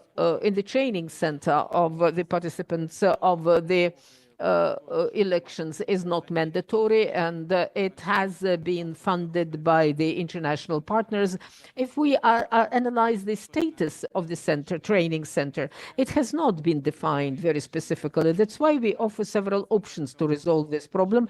And first of all, this training has to be mandatory, financing at the expense of the entities which order these services, and mandatory certification, and the creation of the electronic register of those who have been trained to participate in the electoral commissions. And there is a certain block of issues of administrating of the elections. These are the authority of the election commission. And in the post-war elections, the load on the commission is going to be much higher. That's why one of the main ideas which we quote in the White Book is the movement towards implementing the electronic document flow. And the ideas of relieving the electoral commissions of such functions. So we envisage the transfer to the informatization. There could be electronic accounts of the voters. They can, check the data in the electoral, the register of the electoral lists. But here on the slide and in the White Book, we envisage the changes in the authority of the polling electoral commissions, which is going to be based on the electronic document flow. And the electors can check the information about themselves in the lists of the voters, and they can do it in the electronic form. And the following information is envisaged as far as the authority is concerned. That is that the commissions are not obliged to send the invitations to the elections in writing. And also the data should be transferred to the register of the voters, and the commissions should not, review the appeals and the complaints, and also the control, and also there should be the schedule of transfer of the documents to the electoral commissions. And the next part is one of the most sore points. It's the financing of the elections and financing of the material technical support. And there are challenges which are quite obvious, and we have discussed them many times. And the White Book offers certain options of resolution of these problems. We also have mentioned them today during the discussion. It's the list of the premises where the elections cannot be carried out and the commissions cannot operate, and the Central Election Commission, together with other offices, have to decide in which premises the elections could be carried out, also the list of documentation, and also the technical assistance provision. And this is not exhaustive list, but part of the authority which is envisaged to be given to the local electoral commissions in terms of resolving the material technical supply issues. In the White Paper, we have a special section which actually deals with the legal status of the Central Election Commission. I think that this is a question of the constitutional reform within the framework of the post-war recovery of the country. And Still, the pilot projects are very important to create the regional representative offices of the Central Election Commission. We can talk about the assessment of the financial opportunities to create them, maybe using the international financing for creating them. And we have to put a very special emphasis on the territorial pilot representative offices of the Central Electoral Commissions in the territories where it will be most difficult to carry out the elections in accordance with the international standard. Thank you for your presentation, and I would like to give the floor to Mr. Ivan Krulko. Дякую дуже вам, Thank you very Юлія. much, Yulia, for giving me an opportunity to speak. Я вдячний за I презентацію. am very grateful for the presentation. Some issues which were mentioned here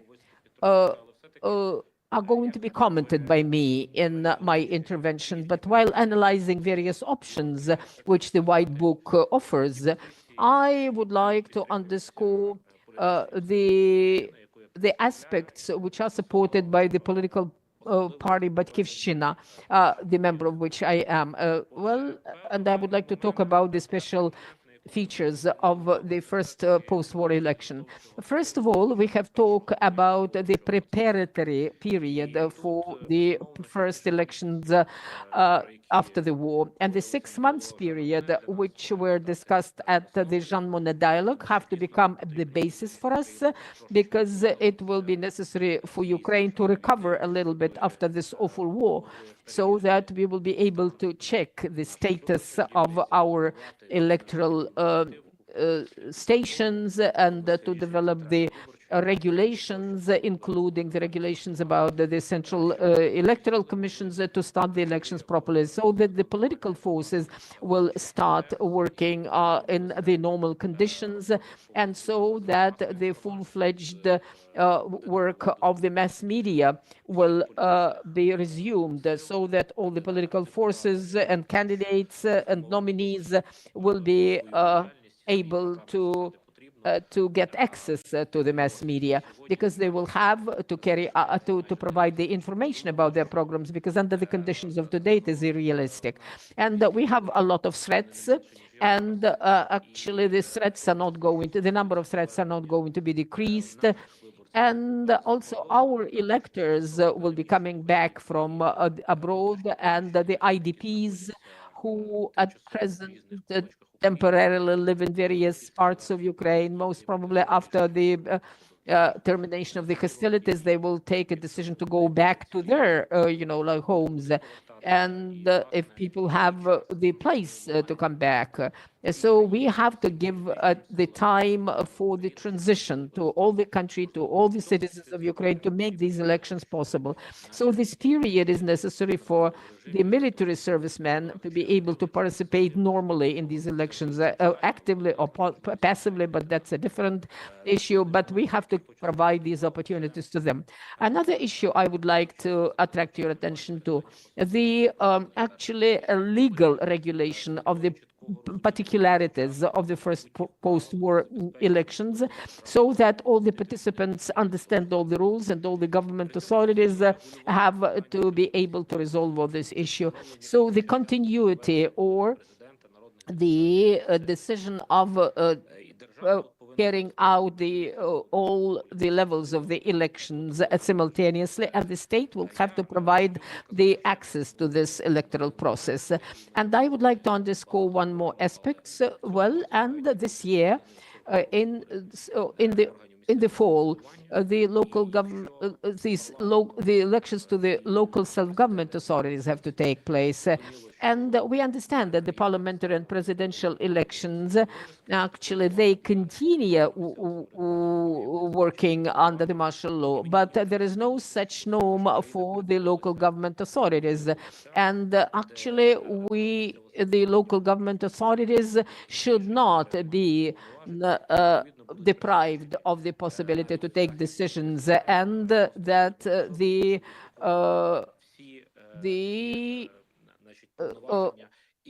only we cannot afford that the individuals will be appointed to carry out all the activities in the local government, in the communities, and this will be not a democratic approach. And we support the system of carrying out the elections of people's deputies, a proportional system with the open list.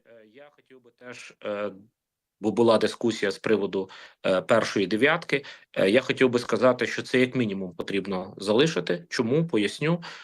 Тому що ті особи, які займаються... The individuals which are organizing the elections on the national level, they cannot run at the local elections. And those people who participated in the elections know what does it mean to participate in the elections if they are leading the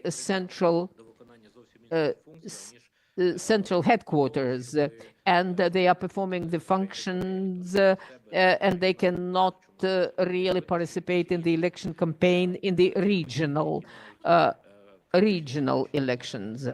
Політичної сили з точки зору організації загального виборчого процесу треба забезпечити. Також ми вважаємо, що потрібно виключити положення стосовно необхідності подолання 25% виборчої квоти для просування в регіональному виборчому списку кандидатів у депутати, оскільки треба надати можливість, щоб дійсно ті кандидати, які в партії наберуть найбільше голосів, відповідно до рішення виборців, вони переміщалися в виборчому списку, це більш демократично, на нашу думку, і більше того, воно знімає проблему внутрішньопартійну стосовно того, хто яке буде займати місце в виборчому списку регіональному. Воно насправді не матиме вже ніякого значення, і хто більше набере, той і стане, власне, майбутнім народним депутатом, подолавши, якщо регіональний список подолає виборчу квоту. Теж ми не підтримуємо ідеї. We do not support the idea of creating the list of the independent candidates, because at the first post-war elections we have to provide the links with the parties, and the parties have to be responsible for the candidates which they have nominated. Подання для реєстрації кандидатів Next документів is the ability for the candidates to submit their documents electronically only to the Central Electoral Board, as there are certain risks to the e-systems and cyber attacks, which we survived at the beginning of the year. And again, it's an open question, but it is probably for the special services to tackle. And that question is the social media and their impact on the elections. We've seen what's happening in Romania. We know that Russia will resort to all tactics to bring in the pro-Russian candidates to disrupt the elections, to sway the elections. As for the draft law 8310 on amending the electoral code, the campaigning and the e-system support, I would like to say that effective response to the violations are important. During the previous national campaign, there were cases when the parties were not allowed to disprove the information, but the Central Electoral Board nor the National Council for TV and Broadcast did not adequately respond to the appeals of the candidates, and the right of the candidates were not restituted in any way. But some provisions of the draft law leave some reservations, as they might lead to violations of the rights of the electorate process.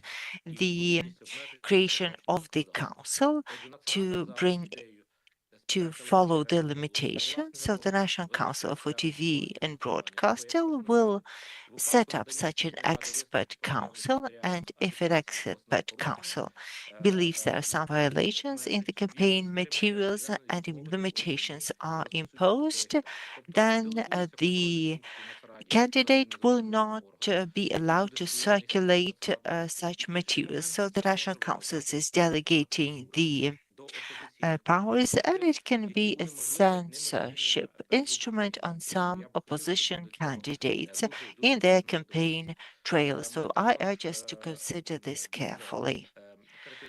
And we are also very critical about the idea of e-voting or voting by mail, as we feel it may have serious repercussions, and it may leave doubts about the elections being democratic and trustworthy. We feel that attention needs to be given and legally regulated matter of voting of the IDP, voting for voters in foreign constituencies, but on the territory of Ukraine exclusively, so the embassies and consulate offices. And we also need to develop the formula of the bulletin next to the full name of the party. We need to have two boxes and empty box. I believe the proportionate voting system with the open lists, it's the last sentence, will assure election of 450 members of parliament. Importantly, it's important that all regions will be represented proportionally. This is what we are seeking. And certainly this voting system and such opportunities will help elect the most democratic parliament. Thank you. My report is over. Thank you, Ivan. Thank you for voicing the opinion of Батьківщина party. So this dialogue is in progress. I think the deputy head would like to respond, but at a later time. I will not respond, as it's more political debate, and I am not representing any party right now. I was nominated by the coalition, the mono majority. So on the subject of administration of elections, I would like to put a few questions on the table. I don't know whether you have tackled them, and we need to bear them in mind. How do we administer the commissions abroad? How do we fund the commissions abroad? Currently, according to the instructions of the National Bank of Ukraine, we won't be able to do it because all we can send is 50,000 hryvnia at most. Well, obviously, we'll need to send more than that. So that will be a big obstacle. I remember the Central Electoral Commission tried to develop some solutions, and in some countries, we will need to lease a space. And our territorial commissions, the district commission, don't have the mandate to lease. And they will be the district commissions belonging where they now belong to the left bank of Kiev. But that's not going to work. So there will have to be a foreign list, and then the territorial electoral board. And where will it be? How will the logistics play out? It's raising a lot of questions. We know we used to have 50,000 Ukrainians voting abroad, but if it's about millions, either it's going to take more time or more effort. So we need to figure out what's preferable, more time or more effort. Perhaps we can phase out some processes and invest in some other processes. The second challenge is not an apparent one, but if you think about the local elections, it's going to be quite obvious, and that is the condition and functioning of the judiciary now in the state of war and post-war. Yesterday, we voted in a law allowing to second a judge to the Court of Appeals because the appellate courts are heavily understaffed. The matter of correspondence between the courts and the territory are still lacking. How will the courts be able to operate? Some cases will have to be expedited, especially during the campaigning period and establishing the voting results. Again, perhaps we can see it through the prism of the electorate law and correct some shortcomings in the judiciary reform, but all that also needs to be dealt with.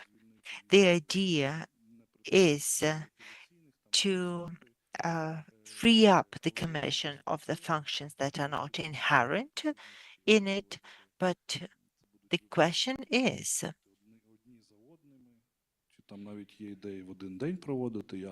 will it happen consecutively or will it happen all in a day? I'm cautious about these ideas, having several commissions in one place, several safes. That did happen in 2002, and I did work for them. As strange as it may seem, but that was a difficult story, and it's going to be harder still now because since 2006, the laws have become much more complicated. The procedure and the processes are much more complicated. The same goes for the commissions abroad.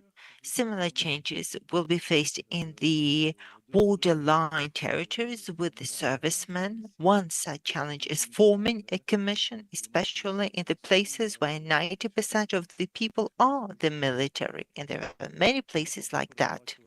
We will either second the military to the commission, or how do we do it in some off-duty hours. So we need to have people from the general staff around this table. I would go further and say we need the representatives from the Ministry of Foreign Affairs and the Ministry of Unity and the general staff to represent the military, because these are the questions that we need to discuss in unity with them. And often the military have their own perception of many things. And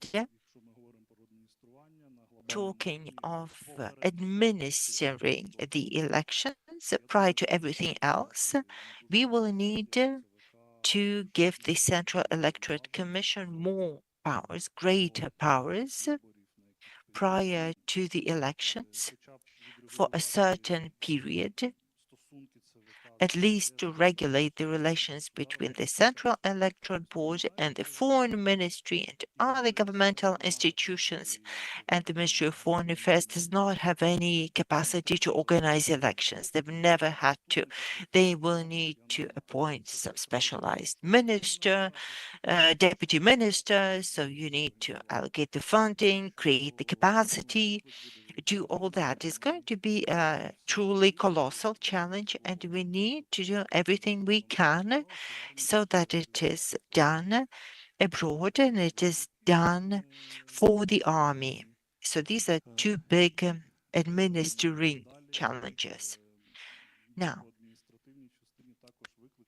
there's another challenge to do with the sequence of events. I'll put it this way. We haven't resolved the question of lustration, and if we time it concurrently or after the war, it's going to be a mess. Some prohibited parties will nominate candidate, will have to go to courts. It's going to be confusing. The prohibition of the parties is still in process. Liquidations are in progress. It will trickle a number of challenges. So we need to get the sequence right. If the political will is there, then we need to do this right. As there should be a right sequence. As for the ticks, 9 candidates and other details, the politicians should put those 5 points on paper, go to the Monet dialogue, get locked up there and debate until we can release the white smoke and prevent it from interfering with the technical side. We'll keep thinking some very complicated schemes which are not truly material. These have to be parallel processes, and the political debates are not so critical, but the administration is, especially for the commissions, especially considering the status quo in parliament, considering the prohibited parties, etc. And again, it's developing in an interesting direction. Thank you. Thank you, Alexander. We considered some points, and there are recommendations. We need to look into some other questions that you had raised, and the idea about the white smoke is a good one. I hope you can make it happen, and in April you can find consensus on these political points. We have to keep moving, and I cannot interrupt the speakers because the interventions are very substantial. Now I would like to give the floor to Vitaly Pluker, representing the Central Electoral Commission. Thank you, Yulia. Very happy to welcome all of you. And before I give my feedback on the challenges that had been raised on the subject of administering elections, I would like to make a few remarks about the previous discussions.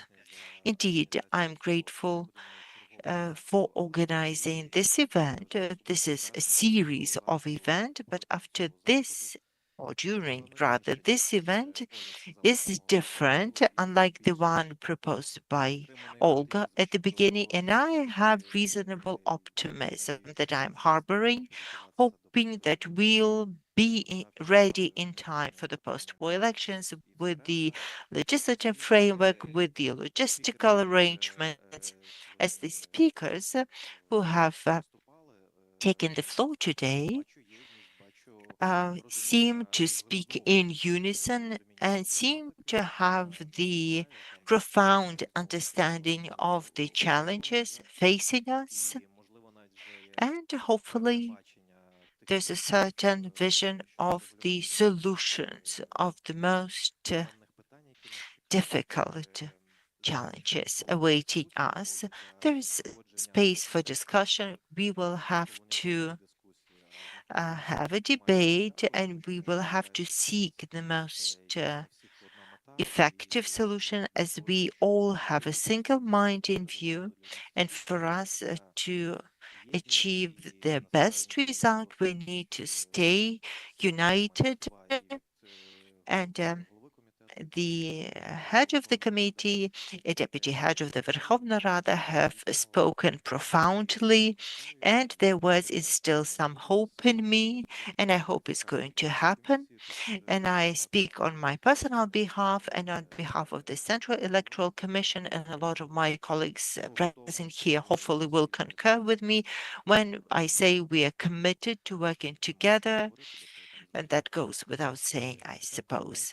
Now, we are lagging behind the timing, so I will briefly reflect about the challenges identified pertaining to the administration of elections. Surely the problems on the table are there, they're being debated, they're being discussed through the task forces set with the Central Electoral Board and at other professional fora. My impression is that we shouldn't call all the challenges as the post-war challenges, that we should address the challenges to organize post-war elections. Some of the challenges should be part of a long-term electoral reform for Ukraine and for the future elections. And I would urge us to make a distinction and prioritize what's needed to regulate the post-war elections in particular. To give you an example, the problem of professionalizing the members of the electoral commissions, introducing mandatory certification for them, may be unjustified for the post-war.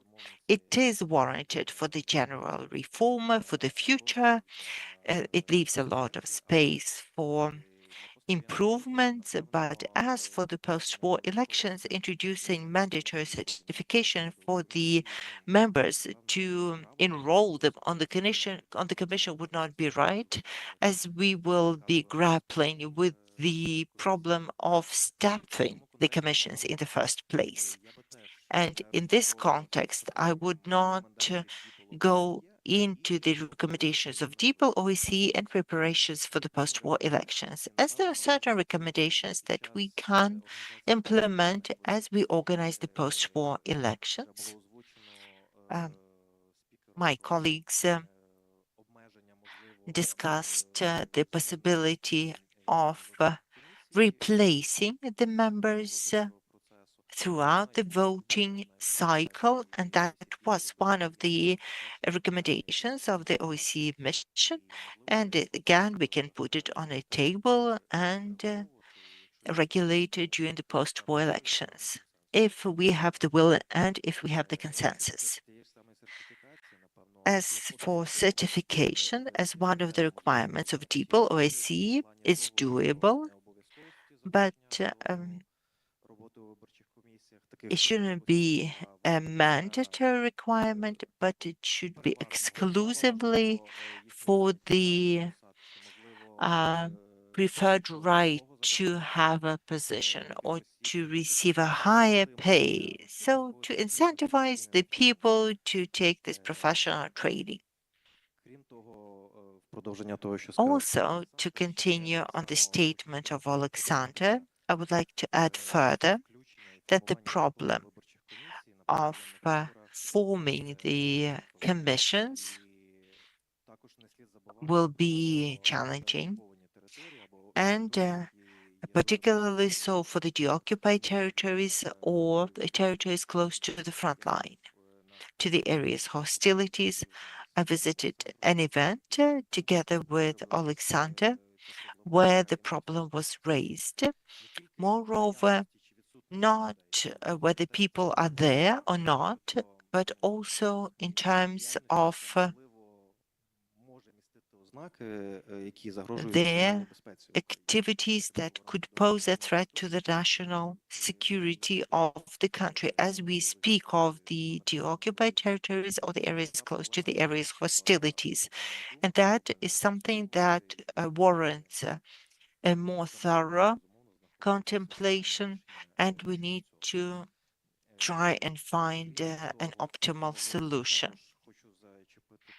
In this regard, I would like to raise the question of the devastated infrastructure as it pertains to the question of administering election, and it's not just a facility, a premises to host the polling station, the district electoral commission, but also just the mere logistics, the safety considerations, the mining concerns, the transportation, the logistics of the documents, and again for the occupied territories where the infrastructure is often devastated, and moreover, the information is missing. As we deoccupy the territories, we will have to conduct the elections there, and then we need to be prepared, and we need to restore the functioning of the government on the territories. And yet another point I would like to raise, recently we had a meeting in the context of the Euro integration aspirations of Ukraine, and an interesting question was raised there, and it should be regulating for the post-war elections, and these are the safety and security protocols. And again, it's about administering. What should the people do? What should the commissions do if God forbid, hopefully the security context will be a peaceful one, but we should always be prepared for any eventualities, and the question of having some security protocols and legislating some entities who would be organizing security and having some legislated security algorithms would probably be justified. That's a brief summary or brief feedback from me. Thank you. As we are far behind the schedule, next we have Denis Kovrizhenko from the IFAS and Julia Salzberg from Integrity UI. Please make your intervention short, as we won't be able to have the third panel. Denis Kovrizhenko, expert of the International Foundation of Electoral Systems, IFAS. Good day. Can you hear me? I would like to focus on the question of international standards of administering the elections and whether the national legislation is consistent or inconsistent with the international standards. Obviously, administration isn't detailed to such a degree as other domains. There aren't that many documents altogether, and there are comments to the Article 25 of the International Convener of Civil Political Parties and the electorate case law of the Venice Committee. Administration is dealt in the context of the procedural guarantees of upholding the electoral rights. In a broader context, still, there are some positive practices from a number of countries and generalization, such as the International Foundation of Voting System, International IDEA.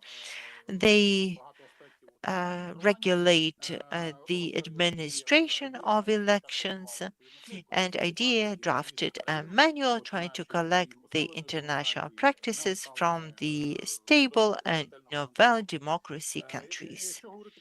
Speaking of the content of the standards, in particular, and its comments to the Article 25 and the general commentary and the Code of the Best Practices say that the legislation should ensure independence of the agency, and the Code of Best Practices of the Venice Commission speaks to the independence, impartiality, and professionalism of both the elections administrator and the election commissions reporting to it are part of the administering network.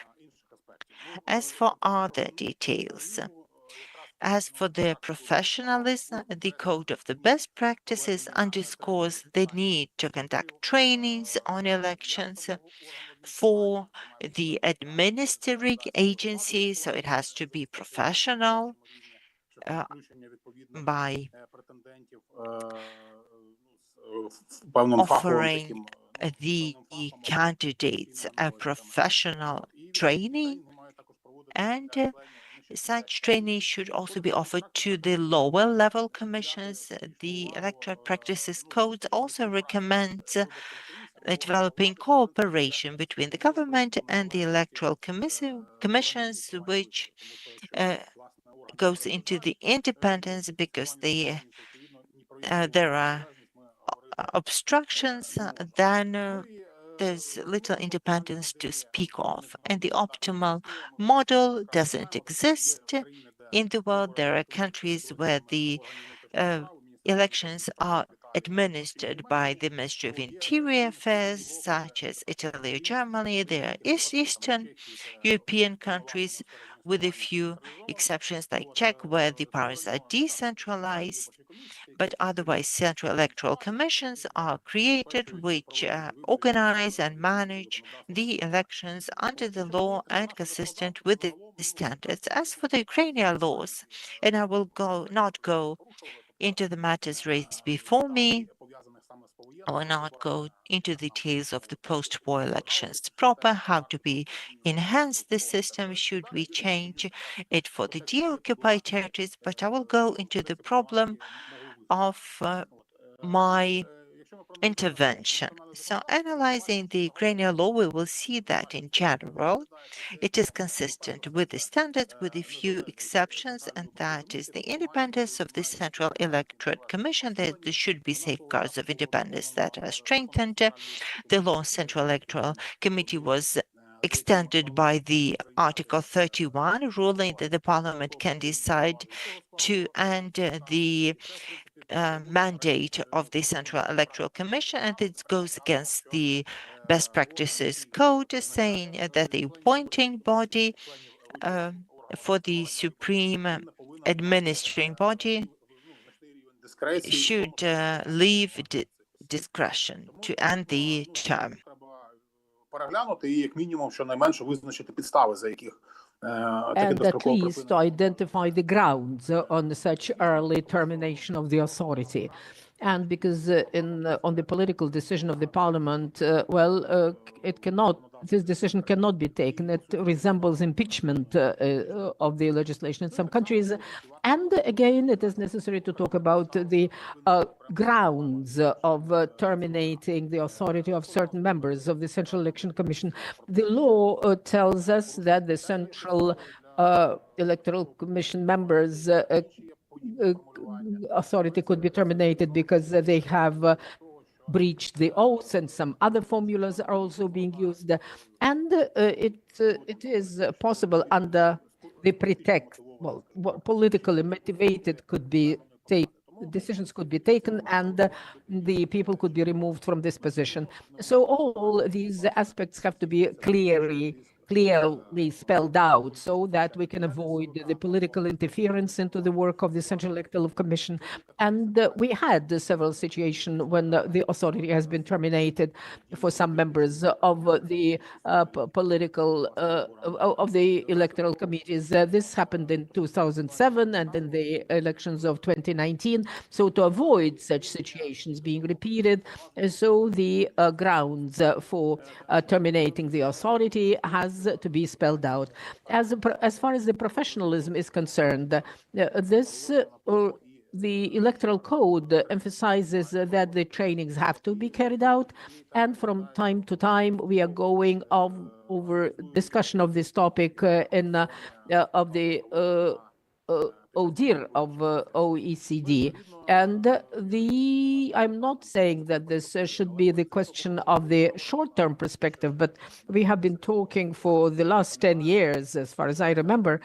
For the first time, this topic has been raised at the beginning of 2004. And that was the first initiative of professionalization of the members, and that was the first version of the electoral code. And it needs to be done sooner or later, because the level of politicization of the electoral commissions at the lower level is very essential, and the frequent substitution of the members thereof destroy the stability, and we have to resolve this situation. And, the optimal model question, they could be various. There was the idea of decentralized, centralized approach, and certification, and mandatory and voluntary, and part of the members of the commission, or all of them, have to be certified. But this is a question for the discussion. But in the context of the approach of the international partners, professionalization of the lower level commissions and has to be resolved, and we will have to go back to it. Starting from the post-war elections. And the last issue is the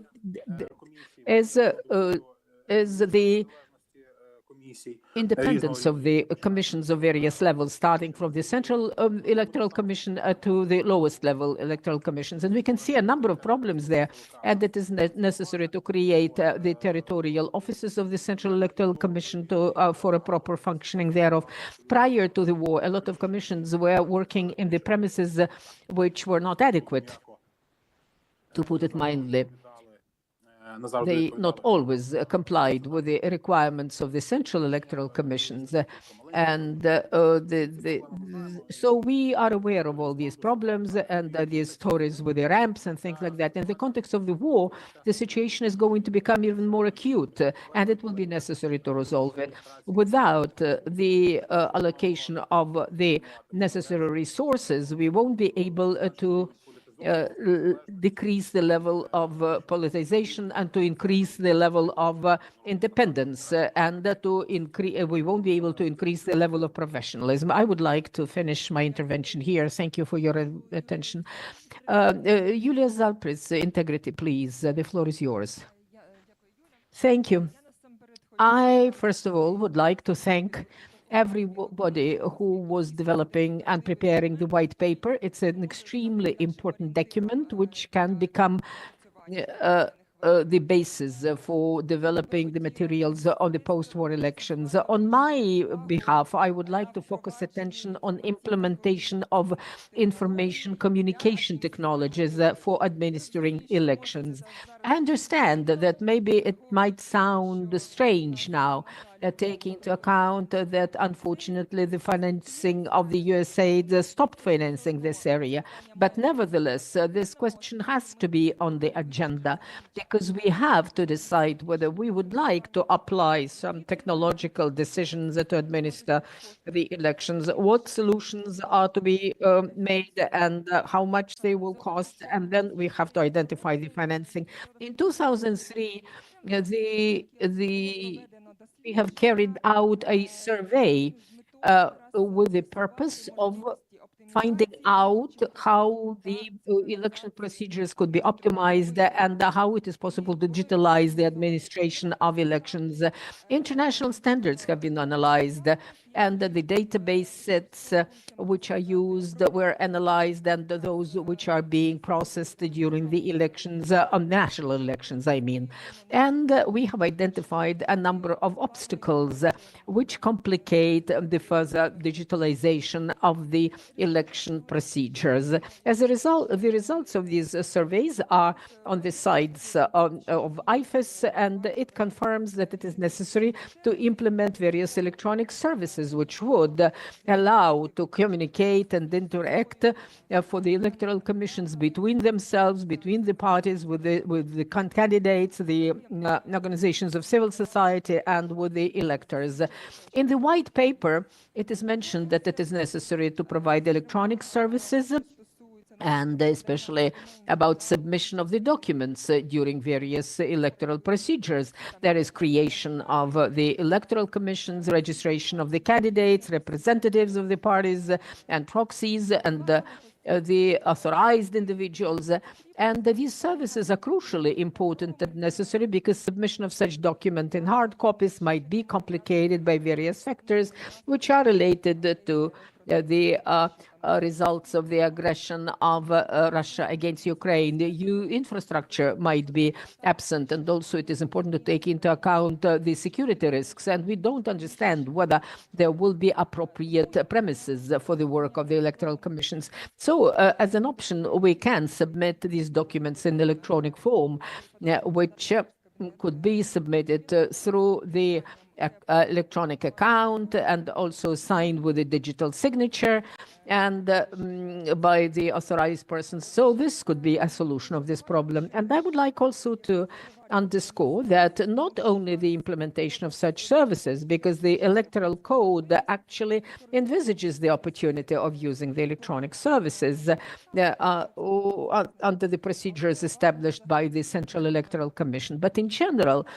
we have to change the approach to the data which are being used in the process of the elections. And we can automate the work of the commissions to a certain extent, because a lot of data are being overlapping, or they do not have an impact on the decision-making, and they are not significant from the societal point of view. So we can refuse using them. And also hard copies could be revised as well. And it would be great if we implement further interaction of these services with certain registers, so that there will be an opportunity to verify of the candidates which are being submitted during certain procedures. This will facilitate the work of the electoral commissions and will decrease the load on them. And the detailed analysis of what is necessary to take into account, which data could be revised. All of this is described in the results of the survey, and also the draft law has been developed.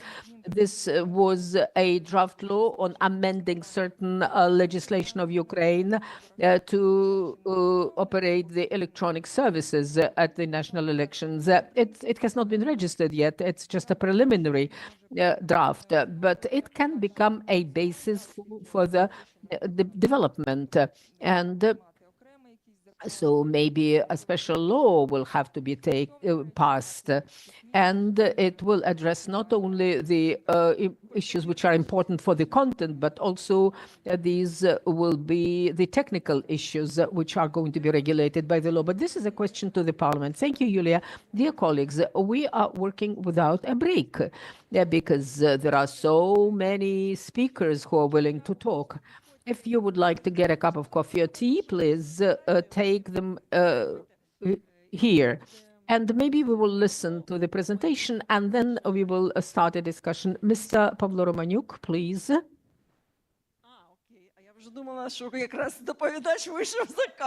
Well, I thought that the speaker is going to get his coffee. Pavlo Romaniuk represents Opora, the network.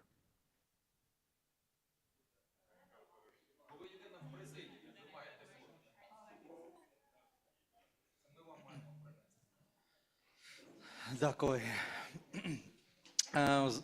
Якби фінальна частина сьогоднішнього нашого заходу, The final part of this event is not a final part of our white paper. And within a couple of hours, the document, which contains 200 pages, cannot be thoroughly presented. And especially that I'm going to present one of the most difficult problems.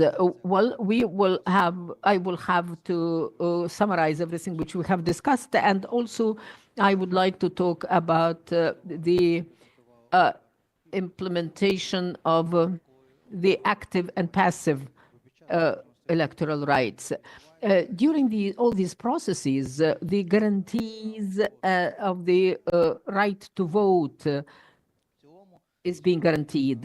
Today, at the beginning, it was asked how much time it is necessary to have to prepare for these elections.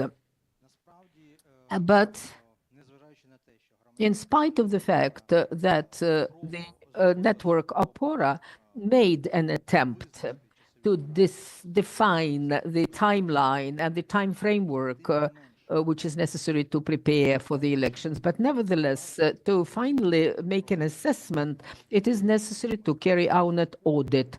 And it should be an audit of infrastructure, of the security, and the quantitative audit as well. If we are talking about the electoral rights, we have to find out how many electors are going to participate and whose rights is being under threat. If we are talking about the IDPs, so well, officially, those who have been registered officially and who have the certificate of the IDPs about being relocated, so the number of those is up to 5 million people as of today. And nevertheless, we have to understand that not all the citizens of Ukraine who actually have been relocated got this status. And that's one aspect. The second aspect is just about the Ukrainians who are staying outside the country, and they are in the records of the consulates. And at present, there are up to 500,000 citizens of Ukraine. But the Ministry of Foreign Affairs and the Department of Refugees gives the number of 5 to 7 million electors. So to be able to assess and estimate what time it is necessary to spend to properly prepare the elections, we have to take into account the scope and the scale of such relocations. And well, I would like to start my presentation from the providing the right to vote for the military servicemen. And we have to understand that according to the information from the public sources, although this is the information with limited access, President Mr. Zelensky in January during the podcast mentioned that the self-defense units of Ukraine count up to 1 million military servicemen. And this is a very essential number, which cannot be even compared with the period of anti-terrorist operation or the operation of the consolidated forces.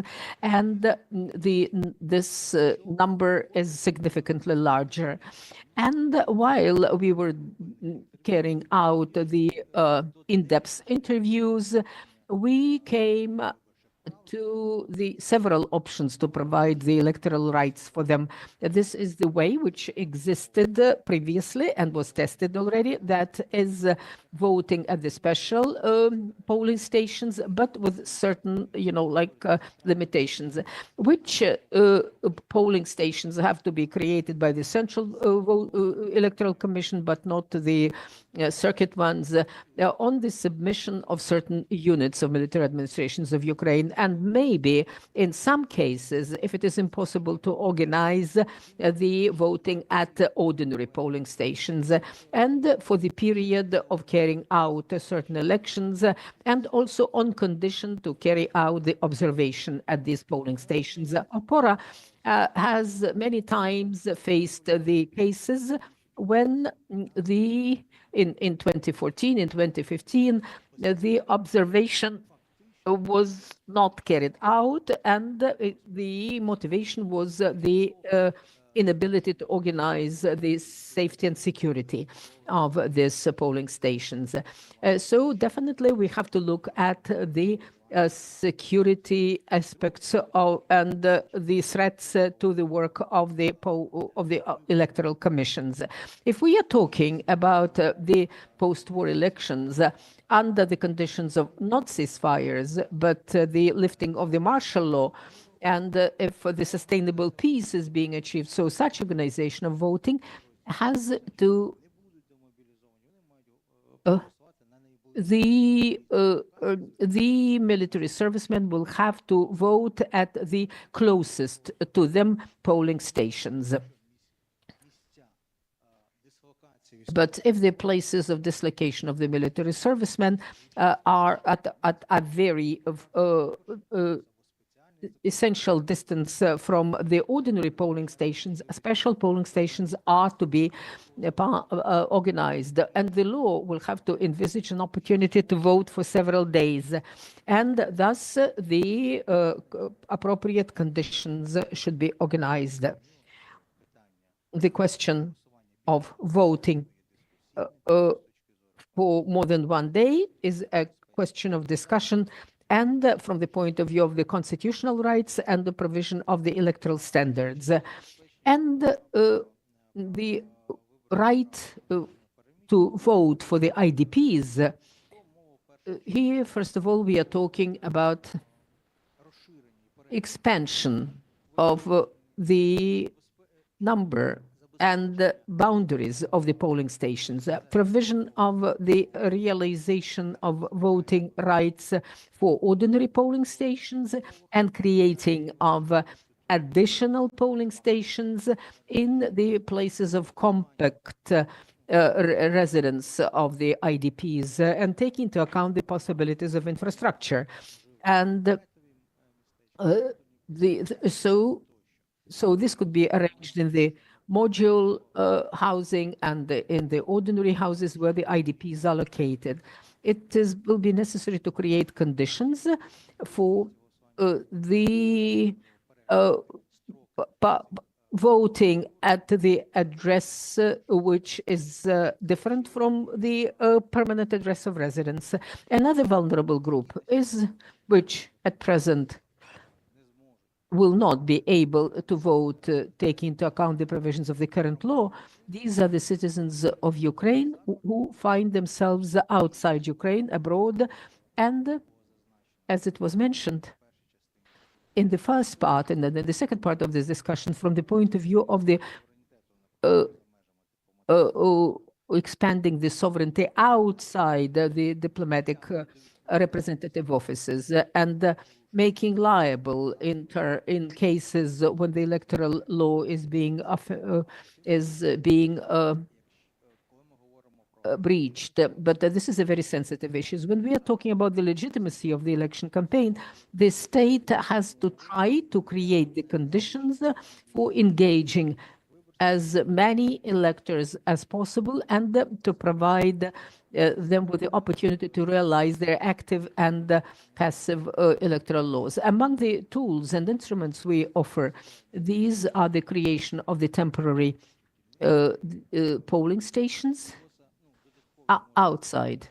Maybe additional polling stations could be created within the diplomatic offices, but it is necessary to create some additional polling station with the large number of the Ukrainians who reside compactly in the foreign countries. Apart from that, it is necessary to improve the communication, because outside the diplomatic institutions, our wish is not sufficient to engage them. It will be necessary to make agreements with the governments of the countries where the Ukrainians are residing at present and to identify the procedure of getting the permits from competent authorities of the foreign countries to create such temporary polling stations. And it is necessary to strengthen the interaction between the Ministry of Foreign Affairs and the Central Election Commission in the process of creating such temporary polling stations outside Ukraine. Procedure and the grounds to vote at these polling stations, and also there should be taken into account the peculiarities of registration, and they could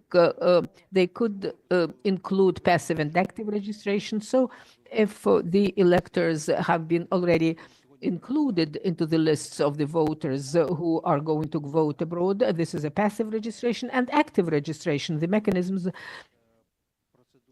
and procedures are being developed by the Central Electoral Commission together with the expert community of the civil society. And another problem which needs to be addressed is provision of the passive electoral vote for the citizens who reside outside Ukraine, abroad. And the electoral code does not envisage any exceptions for those who forcefully left the borders of Ukraine and resides after the introduction of the martial law in the foreign countries. And the electoral code does not take it into account, and this will deprive a lot of electors from the realization of their electoral rights, and it might affect the political competition. Well, the presentation,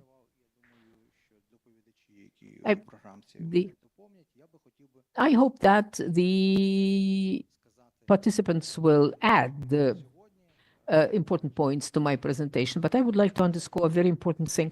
At present, we can see that there are a number of the discussion issues which have been mentioned by Venislawski, and Mr. Kalchenko was talking to this effect, and Alexander Sergeyevich also mentioned that it is necessary maybe to amend the constitution.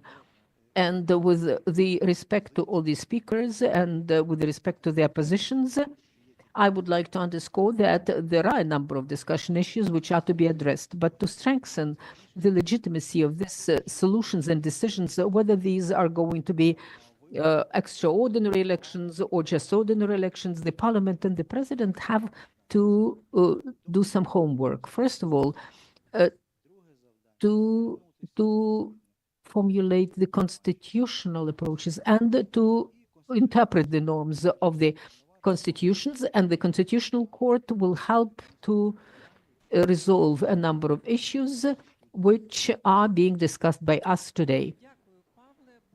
Thank you, Pavlo. Let us move forward. The People's Deputy of Ukraine, Rostislav Pavlenko. Please, the floor is yours. Thank you very much, esteemed colleagues. First of all, I would like to thank organizers for the invitation and the opportunity to speak here. And I hope that we will have to carry out similar discussions in the future. The topic, democracy after the war, and this is not only about the technical conditions and of carrying out the elections, and the authors of the white paper did a great job, and this is a classical document, a white paper. They define the problems and they just give directions of resolution of these problems in principle, but in political and legal issues which deal with the elections, it is impossible. It is very important how to address these issues. And in the civil and political formats. And I would like to use this opportunity to discuss the topic of democracy in the post-war period and the panels on the active and passive of the electoral rights. It gives us an opportunity to look at the wider perspective and discuss not only the technical and legal aspects of carrying out the elections, but also about the frameworks. Because it is quite well known in Ukraine that each elections are historical in Ukraine, and they all are quite important, but the post-war elections are going to be very important for the future development of the country. And thus, they have to be absolutely legitimate, and no doubt about the legitimacy of these elections have to be achieved, and they were very important not only for Ukrainians, but for the rest of the world as well. And this defines the necessity of paying attention to the organization of these elections, and within which frameworks, not only the legal and political, but also the atmosphere is very important of these elections, and how the basic norms are going to be guaranteed for the democratic elections. In this audience, there is no need to analyze the legislation, international law, but I would like to remind you of the following. The Article 71 of the Constitution defines the direct general electoral law with the secret suffrage, and the Copenhagen document of 1990 well defines in the Article 7 envisages those properties which we are using while defining whether these elections are democratic or not. And dear colleagues, at present, we can see some very alarming trends in preparation of the elections, just in the political sense, and the political preparation has started already. And it started from the attempt to free the political field, and the discussions of the legal and the technical aspects might become secondary to assess the quality of the elections both in Ukraine and outside Ukraine. And I represent the European solidarity, so this I would like to first of all remind you of the illegal sanctions against Petro Poroshenko, and they might really affect the realization of the passive and active political rights. And this is not the ground of the impossibility to participate in the elections. There are no such grounds as the sanctions, but if somebody is writing about well, so that the registration of the electoral documents and election campaign are also are to be provided. And it is possible, using these approaches, to deprive the candidate to participate in the elections without any court hearings. So we can also, with the help of the sanctions, to change the media space. And this is being done by the representatives of a certain television channel, and we can see the attempts to use the illegal pressure on the representatives of the business environment and create a certain atmosphere. As the military servicemen, it was quite properly mentioned that it's very important for the military servicemen to realize their active and passive electoral right. And we can see the attempts to exercise the pressure on the military men and to actually далі і не робити все-таки з цього суто політичний виступ. Я хотів би згадати про той досвід, який... I'd like to recall the experience that all of those present here have had earlier during the previous milestones. And Mr. Korniyenko has left, but he mentioned the Monet dialogue, and the dialogue alone and locking up the MPs would not suffice, as we can make an arrangement and then a call will be made from the presidential office and all the agreements will no longer be valid. So the question is, how do we make the dialogue with the participation of the representatives of the office of the president, the cabinet of ministers, the executive, so that the people who agree with the content of the discussion are there, but also those who will have to implement the wishes and know what they're responsible for, what the President Zelensky is responsible for in terms of holding the elections. And to wrap up, I would like to stress that again, we are familiar with the format. And let's recall the year 2004 and others when coalitions were formed to monitor and uphold the democratic standards of elections. So I have a suggestion to make so that the civil organization could coordinate the questions to do with the technicalities or addressing important organizational matters, but would also act with the initiatives and where necessarily campaign to uphold the democratic nature of the elections and prevent derogation of the international standards that Ukraine has been adhering to when it organized democratic, free and fair elections. Thank you, Rostislav. Moving on, we have 15 minutes until we wrap up. I'm sorry for not moderating it more rigidly, but I wanted the speakers to give the time. And now we have Yuri Miroshnichenko, the representative of the Central Electorate Board, has the floor.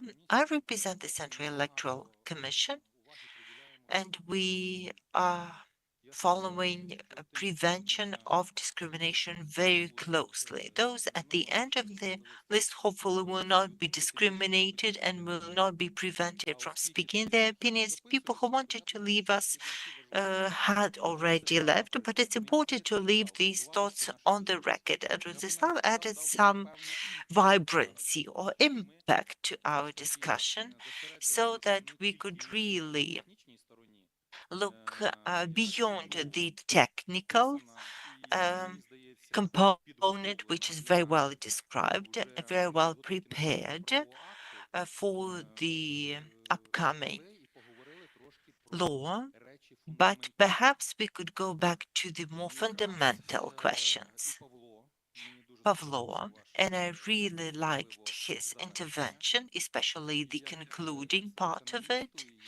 And as a constitutional expert, as an MP or for convocation, as a member of the Central Electoral Board, and as a citizen, it's very important to prevent any political manipulations around the Constitution.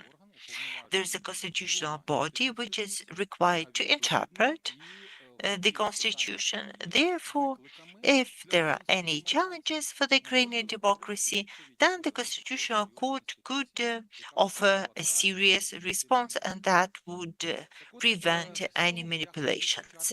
So I would like to build my presentation around the following statement. I would like to start it with our visit with Vitaly Hrehen.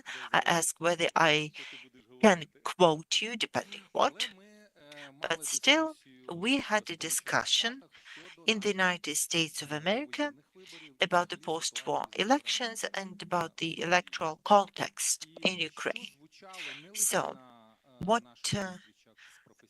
resonated when we met the professionals who know about the electoral standards globally and who represent the American party, but also with the politicians, both American and Ukrainian politicians.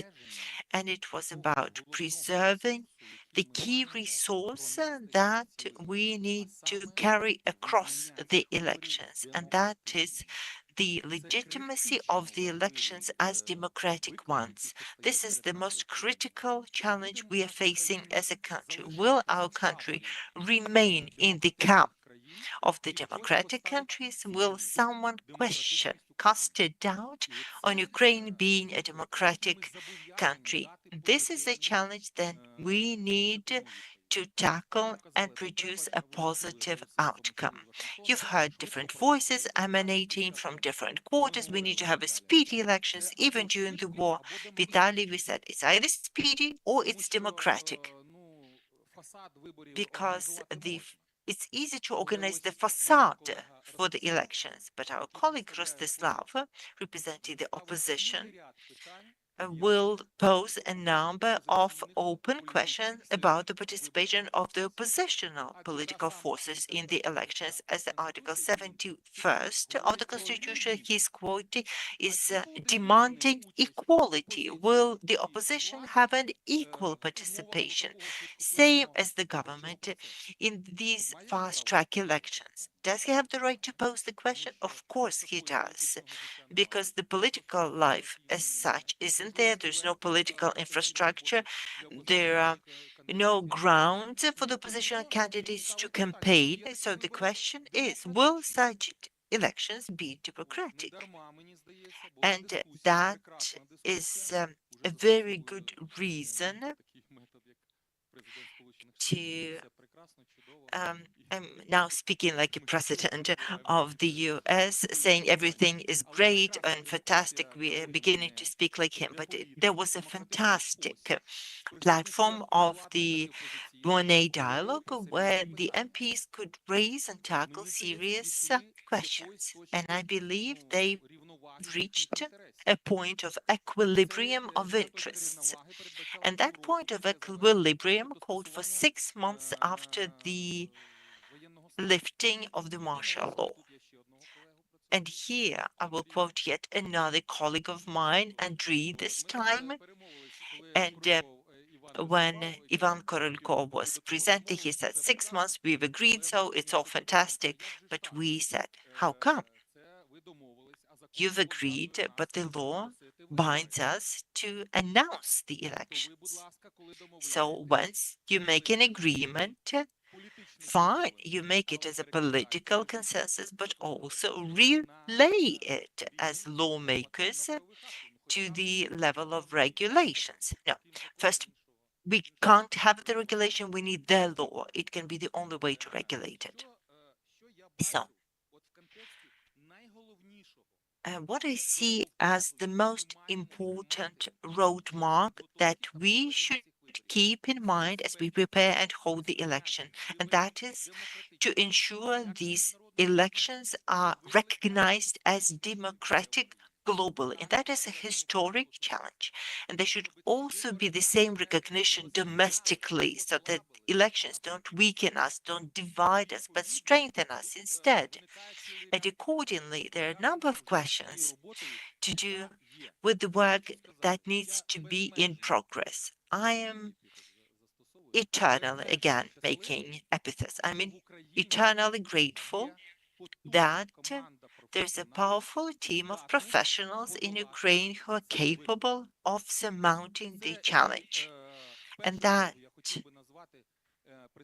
includes the representatives of the civil society. I'm not very popular amongst the civil society, but without any doubt, I would prefer the non-governmental institutions as they represent the society and they are not biased in any way. They bring the historic institutional memory and will push or incentivize us to implement the international standards into the legal framework and the practice. We have an excellent composition of the Central Electoral Commission in terms of professionals. We are all lawyers, although the law doesn't require so. All of the representative of the Central Electoral Commission, to say nothing about the team, the secretariat, and our regional offices, they have the experience of working during electoral campaigns at different levels, representing the electoral subjects and representing the Central Electoral Board. Some have worked earlier for the Central Electoral Board, and they are driven and accountable for making these elections democratic. Please wrap up. I knew that was coming. Let me just put 3 dots in the end. Now, we are present here as experts because we are the law enforcer. We will enforce the law that is enacted by the parliament and will spare no effort to ensure that the elections are democratic. We'll work with the government and we will work with the political parties and we'll work with the opposition. For sure, Rostislav, your voice is heard, and we have internal discussion. During our internal discussions, we only vote, but we do have heated deliberations amongst us. And obviously, our colleagues from the governmental agencies and from the local self-governance and civil society. As for the status of the election, this is my opinion as an expert. So, I believe if I went to the Constitutional Court and I did represent different subjects before the Constitutional Court, there are more arguments in favor that these are not term, but extra-term elections. But that is where I would refer to above law. And this is the next questions to address before the Constitutional Court. I'm not going to say why I feel the extra term, but the Constitution clearly defines the regular events. The dates are defined in the Constitution, moreover. So I more inclined to calling the elections extra term. But it's not for me to decide. It's for the Constitutional Court or the law to decide. If we say that the Parliament during these post-war elections will consider the circumstances and define them in a law, this is where the elections will be given a status. What are the challenges that are the subject of the political discussion? The electoral system, they ask us, but we say it's not for us to decide the electoral system. We will follow the law. But the people, the society are asking the question. There are arguments for and against. We've heard Mr. Korolko advocating strongly for the electoral system that is stipulated in the electoral code.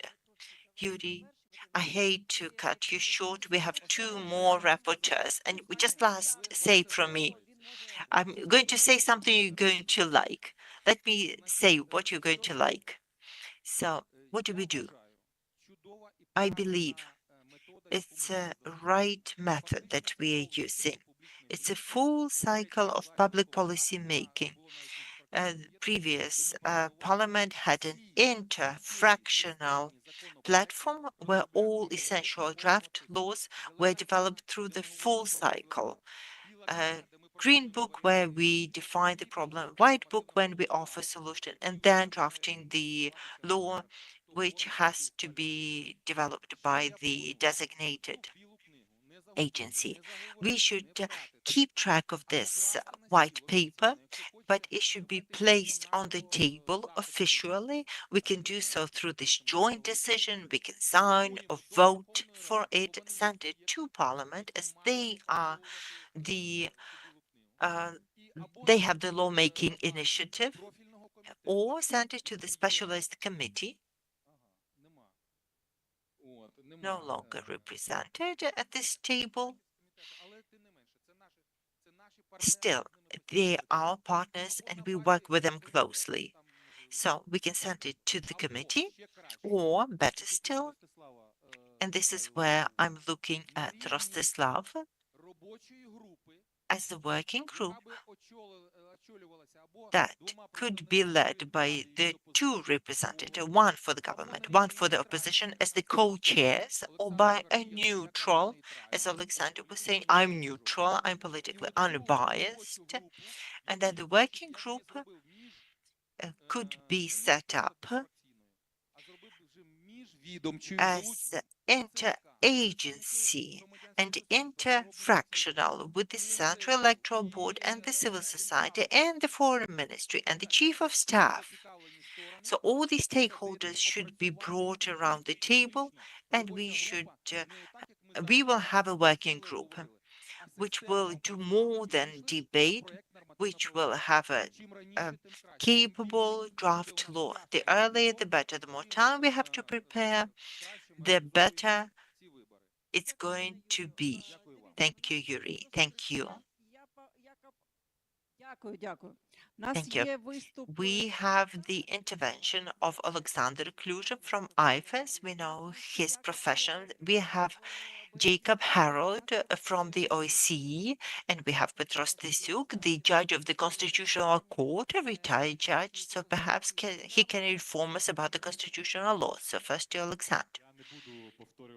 I will not reiterate after Yuri that those speaking last stand the danger of being discriminated against, but I wanted to make a joke that in the previous convocation, when we drafted the electoral code, the then Prime Minister of Ukraine called the drafters of the code the 11th friends of the electoral reform. I don't remember the 11 friends. I remember Olga Mazovska amongst them, but bridging coffee break with Pavlov's intervention was the best test of resilience of the friends of reform, those who endured and stayed with us. Then you've passed. I would like to start with a few generalities, and I'll try to be brief, not as brief as Yuri, but still. So to recap the discussion and to assess the condition we are in, I would like to remind the three elements of effective changes to the electoral laws that the Venice Committee is requiring through its different conclusions, and they are that any effective changes to the law have to be based on three elements. Firstly, there's a clear and consistent legislation which is compliant with international law and previous recommendation, that the decision is based on broad political consensus and broad public discussion with the stakeholders and the political will, to put simply, to implement the changes effectively with the safeguards and the mechanism to rectify the mistakes of implementing the changes should they arise. And based on three elements, we can analyze our status quo. So I would like to thank the authors of the white paper, as we have met the broad consultation with the stakeholders, and this is the credit of the Parliamentary Committee, the OPOR, the Center for Political Reform, the Central Electoral Commission, of course. It is the merit of other governmental institutions. Do we have the political consensus for the upcoming changes? Partially, perhaps. Let's say optimistically, yes, at least about the transitional period, that we can't hold elections with such intensity of war. But also looking at the findings of the Venice Commission, we should strengthen the political consensus, and it's good that the MPs these days are trying to build the consensus. Speaking of the discussion as to how do we combine the practical challenges of the post-war elections with the need to implement the OEC recommendations, DEPL, and other recommendations of the national observers, then we've made certain progress, and we have the commitment of the government to combine difficult decisions with the need to look into the future of the broad electoral reform and develop the roadmaps to start the negotiations about the EU accession and the roadmap on the functioning of the democratic institution with the initiative of the Central Electoral Commission to implement the recommendations of the CEDPL is an integral part of the roadmap.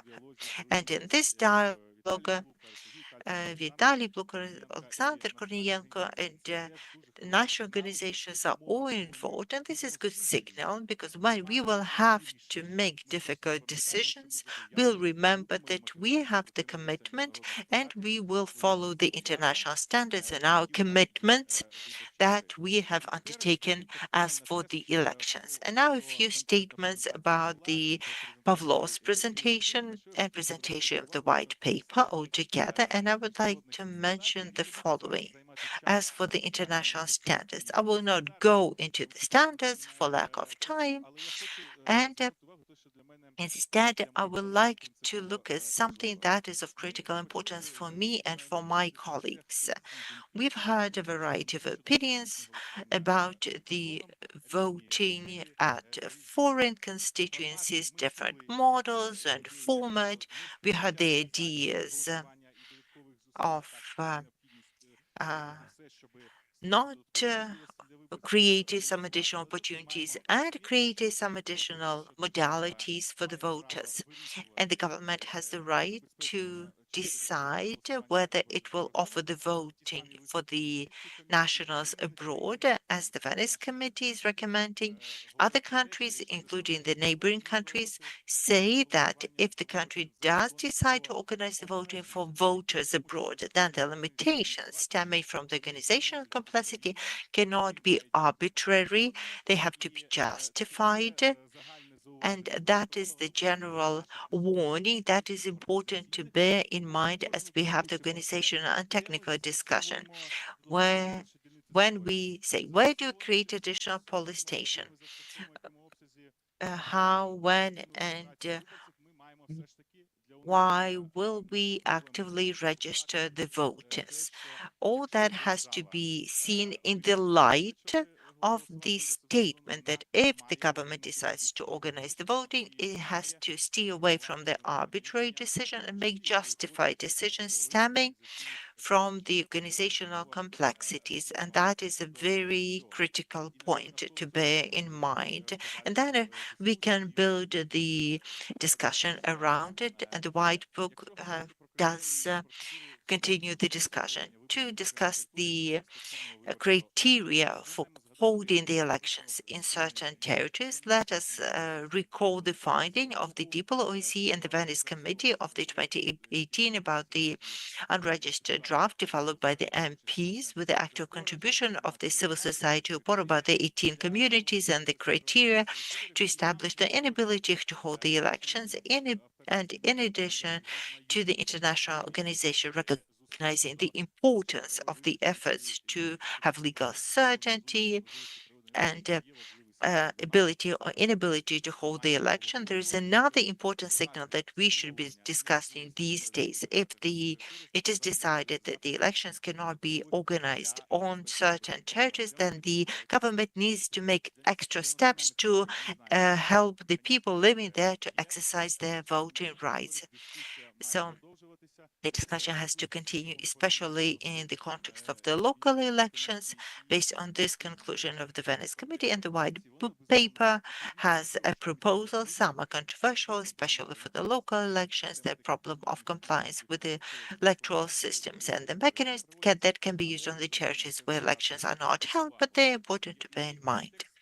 And in the context of the criteria and procedure of developing deciding whether the elections are possible or not, we need to say that we need to legislate the issue, and that will lift a lot of concerns about the holding elections in the West affected territories and deoccupied territories in the context of lustration, and if the elections are not possible on a certain territories and local elections too, we as the government have the time and ability to regulate the complexity of the transitional period that cannot be regulated immediately through legislation consistent with the Constitution, but they're still there. And lastly, the General Representation did have the time to raise the question, but there's an attempt made in the White Paper to objectively discuss the illustration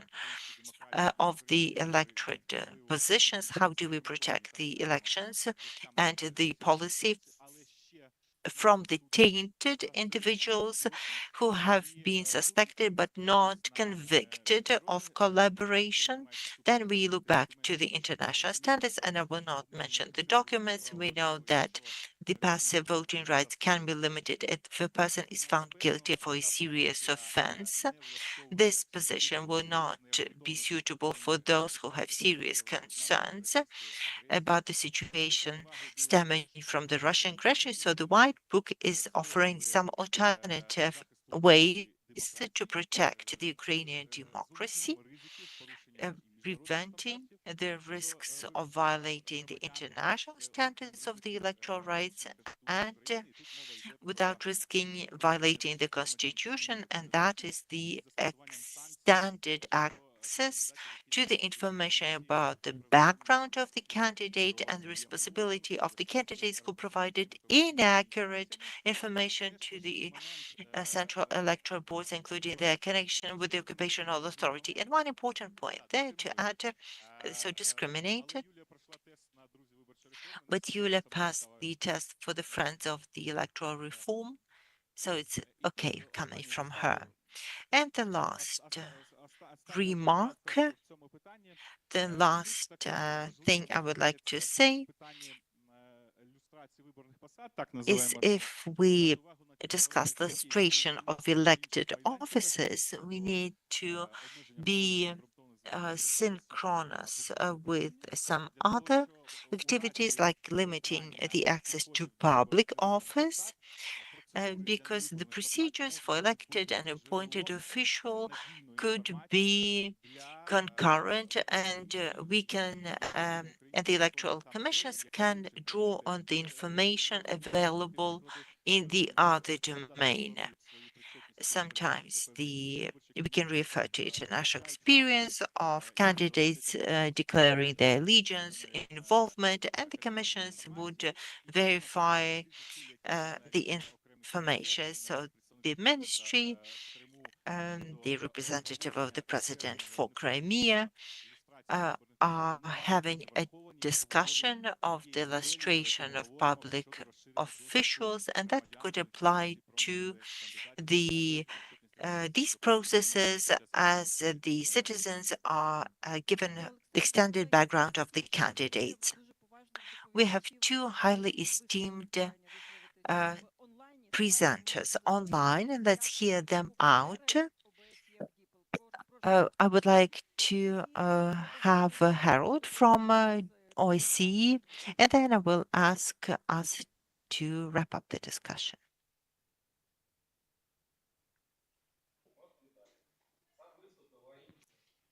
Ми вас бачимо, але в нас зависла картинка. Його нема. Тоді прошу вивести Петра Богдановича. Cannot hear you for the time being, so meanwhile let's hear Petro Stasiou. He's currently representing the Razumkov Center and he's retired constitutional court judge. We can see and hear you well. I'll be very brief. I have the honor of recapping, so I'll make a few statements. The support of the idea of temporary one-time transitional electoral law to organize the first post-war elections, national, local, etc., is right and perhaps the only right idea in the situation that we have currently, considering the post-war context, but to be honest, considering the state of the national electoral law. Виборче перехідне оце законодавство, очевидно, виборчий закон, він, напевне, буде не єдиним. Уже сьогодні варто би налаштовуватися на декілька таких законів і можна говорити, напевне, про виборче перехідне законодавство. Це, можливо, навіть легше буде реалізувати. Можливо, не всі вони одночасно перестануть потім функціонувати і так далі. Наступна теза. Оце виборче перехідне законодавство, видається, має бути максимально спрощеним. Звичайно, воно не повинно переступати так званих червоних ліній, отого мінімуму міжнародно-правових стандартів у сфері виборів. Але воно не повинно бути переобтяжене різними ситуаціями, які собі може дозволити країна у мирний час. Адже головне сьогодні провести вибори, головне дати можливість українським громадянам реалізувати свої конституційні права і, що саме теж дуже важливо, головне не зупинити демократичний розвиток, конституційний розвиток України. Наступна теза, про що сьогодні частково вже говорили, вона стосується такого фактору, як Конституційний суд України. Очевидно, що це перехідне виборче законодавство, уже, воно на старті попадає у сферу, там так м'яко, сумнівної конституційності. І це об'єктивно, тому що Конституцію ніхто не писав для війни, і ніхто не передбачав таких речей, що прийдеться функціонувати в умовах таких страшних суспільних умовах. Тому уже на сьогоднішній день варто думати про те, як задіяти фактор органу конституційної юрисдикції. Слава Богу, Конституційний суд в Україні є. І хтось же мусить, напевне, його все-таки вивести з цього декарічного летаргічного сну, який сьогодні триває. На жаль, це факт. Тобто Конституційний суд мусить тут підставити своє плече, допомогти, в першу чергу, парламентаріям, правильно сформулювати, правильно вивести ось це перехідне законодавство. Виникне зразу питання про те, хто має бути суб'єктом звернення. І в цій ситуації мені видається, що таким суб'єктом має бути глава держави. Чому? Тому що саме глава держави, відповідно до частини 2 статті 102, є гарантом додержання прав і свобод людини і громадянина. Це буде об'єктивно, це буде швидко. Зрештою, ми маємо приклад, коли у вересні 2019 року глава держави 7 чи 8 разів подавав, наприклад, зміни до Конституції України, проект законів про внесення змін до Конституції України. Тобто це не буде складно. І, на завершення останнє. Назва сьогодні, про це частково говорив сьогодні народний депутат Павленко, мені здається, Ростислав. Назва сьогоднішнього круглого столу «Демократія після війни». І потім йде вибори очима громадянського суспільства. Очевидно, що вибори, шановні колеги, це тільки частинка, дуже важлива частинка демократії або того, що ми називаємо народовладдям. Але вона не єдина. Одні вибори не зроблять демократію сталою. Одні вибори не зможуть забезпечити демократичний сталий розвиток країни. Тому тут варто говорити і про парламентаризм, і про місцеве самоврядування, про що говорив депутат Крулько частково. В цій ситуації видається, що паралельно із підготовкою до проведення повоєнних і загальнонаціональних, і місцевих виборів треба відновлювати режим конституційної законності в країні. Треба відновлювати режим належного парламентаризму, власне, парламентсько-президентської республіки. Треба, зрештою, відновити режим гарантування місцевого самоврядування, що вимагає, власне, стаття 7 Конституції України. А так, дякую організаторам нашого круглого столу. І я згідний з тим, що це тільки початок таких наших розмов, які вкрай необхідні сьогодні для того, тому що в нас країна одна, і майбутнє наше, власне, це конституційний розвиток. Без демократії нам нікуди. Дякую. Дякую, Петро Богданович. Я краще не скажу. Давайте на цих словах будемо завершувати наш круглий стіл. Дякую всім. Павло Михайлович. Ні, я можу. Давайте ще 3 хвилини. Та.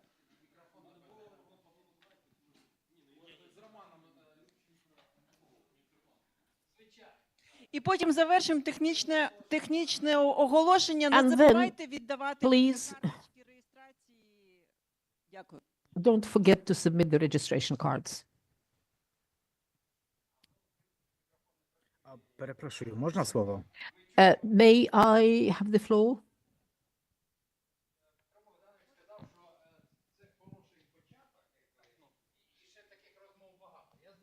Не погоджусь, тому що вже, напевно, з 22-го року ми про цю тематику говоримо. We have discussing this topic since long ago, and I don't see anyone who is objecting it. Everybody understands the challenges. Everybody understands how we have to move forward. There was a green paper, and now there is white paper. And I would like to go over to the phase which Mr. Yuri Ramazanovich was talking about, when all the ideas were put on the table will be transformed into the norms of the law. Because so far we do not see it. And all the participants have their own vision. In the White Book, there is the audit of the state register. What is meant here? I don't understand what you would like to carry out this audit. And you envisage that it has to be regulated by the law, or for the Central Electoral Committee has to resolve the issues of the internal party democracy, and you have it in the table. It's not our function, and we should not actually track the development of the internal party democracy. White paper, from the scientific point of view, is a very important document. But if you would like to bring it to the level of the document, which will be something like a roadmap, we have to align certain things. The second part does not comply with the requirements of the third part of it, because the second section talks about the register, and then in the third part you're talking about the updating of the register, that it has been opened, and the question of the polling stations is being resolved. So you have to align all these aspects and all these approaches so that they will be quite understandable in the future. Хорошо, я знаю, що ви будете опонувати. Юрій Рамазанович завжди хоче фундаментальних речей. Yuri Ramazanovich always wants some fundamental issues, and I would like to start a more specific discussion, practical discussion, so that all these ideas would be brought to the level of the law. Well, I would like to tell you how do you understand the white paper. This is not a solution. These are just the results of the research. Спочатку позавчора я розраховував, що буду мати слово. На жаль, сьогодні я вже його не мав. Це нормальна ситуація. Не сприйміть це як якийсь там фез мого боку. Дуже було приємно почути всіх колег. Але тим не менш, якщо відрефлексувати на те, про що говорили... If we reflect about everything which we were discussing,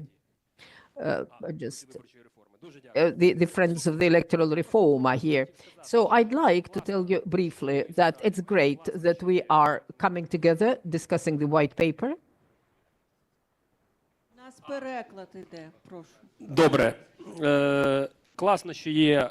It's great and cool that all these initiatives are there.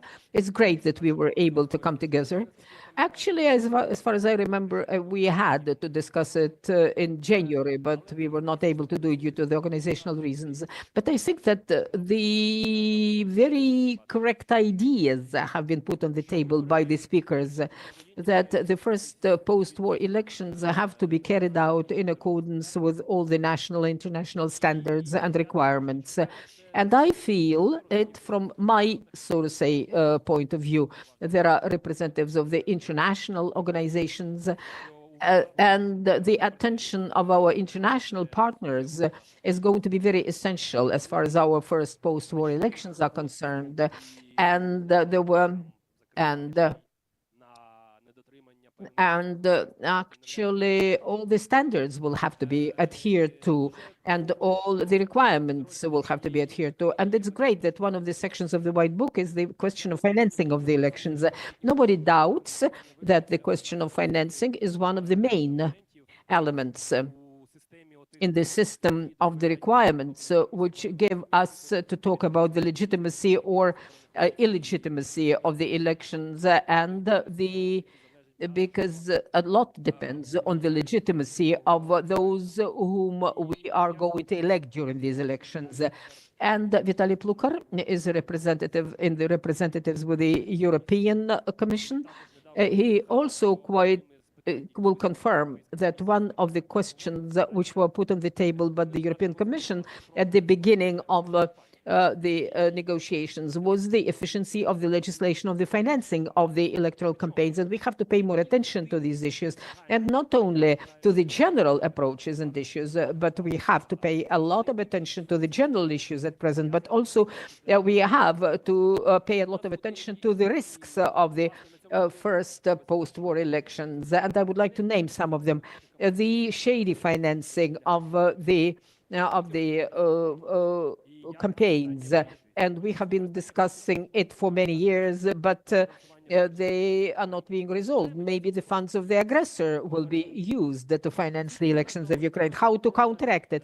Lack of the monitoring and control and of the election campaign in the internet, in the messengers. Are we doing something about it?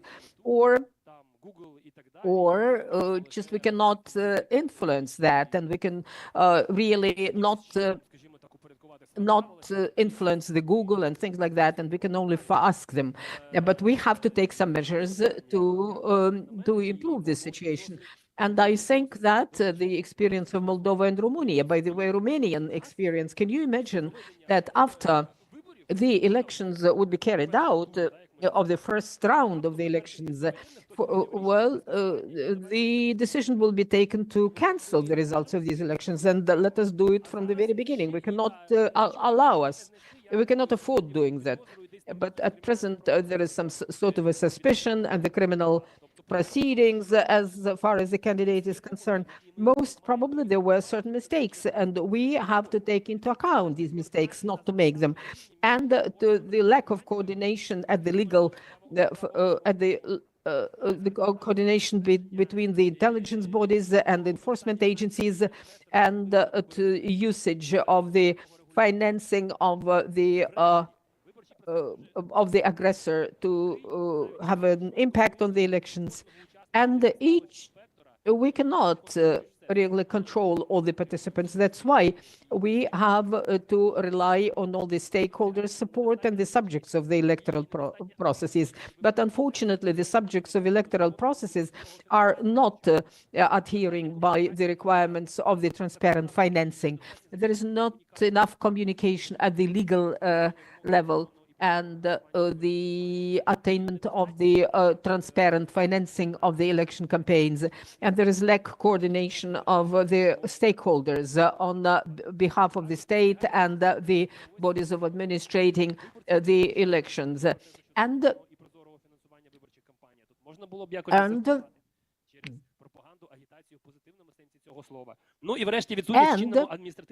the administrative and criminal legislation. There is a challenge of the preventive functions of the criminal offenses and prevention thereof. And I have the specific recommendations of how to address these issues. And I have the answers to certain questions thereof. And this is not a problem now, or which body will carry out a control in this area. And it doesn't matter which body has to do that. It could be, for example, the Defense Commission. And we are talking about the professionalization, but we continue de facto adhere to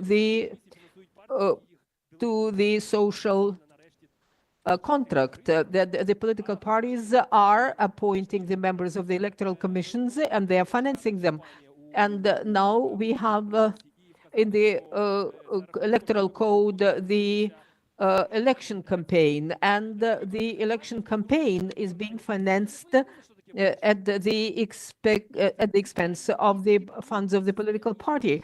And these are big and systemic issues, and we have to discuss them. I support Mr. Stichuk. I support those speakers who were saying that we should not globally change a certain legislation, but I do not support the position that we have to postpone the resolution of all these issues.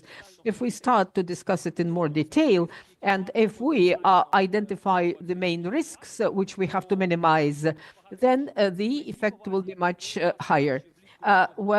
In summer last year, we participated in a great event where the draft law was presented about the amendments to the criminal code as for the responsibility for offenses of the financing of the electoral process. And there were representatives of the national police, but they said that these wordings which were included into this law, the disposition of these norms, or the criminal offense, depending on the level of responsibility, it is impossible to prove. As a lawyer, I understand that as well. So we have to work not only on the level of sanctions, but also on the wordings of the description of those offenses and the disposition. So sorry for taking that much time, and thank you very much for expressing my opinion. And I hope that we are going to continue discussing this issue. And somebody mentioned that this is one of the first meetings in this format. So I believe we have to continue that. Відновлюємо роботу робочої групи. We will start working in a working group starting from March, and we would like to invite Andriy to express his proposal, because we are resuming the work of the working group about the amendments to the criminal code, and we would like to invite you to the discussion at the beginning of March. Thank you.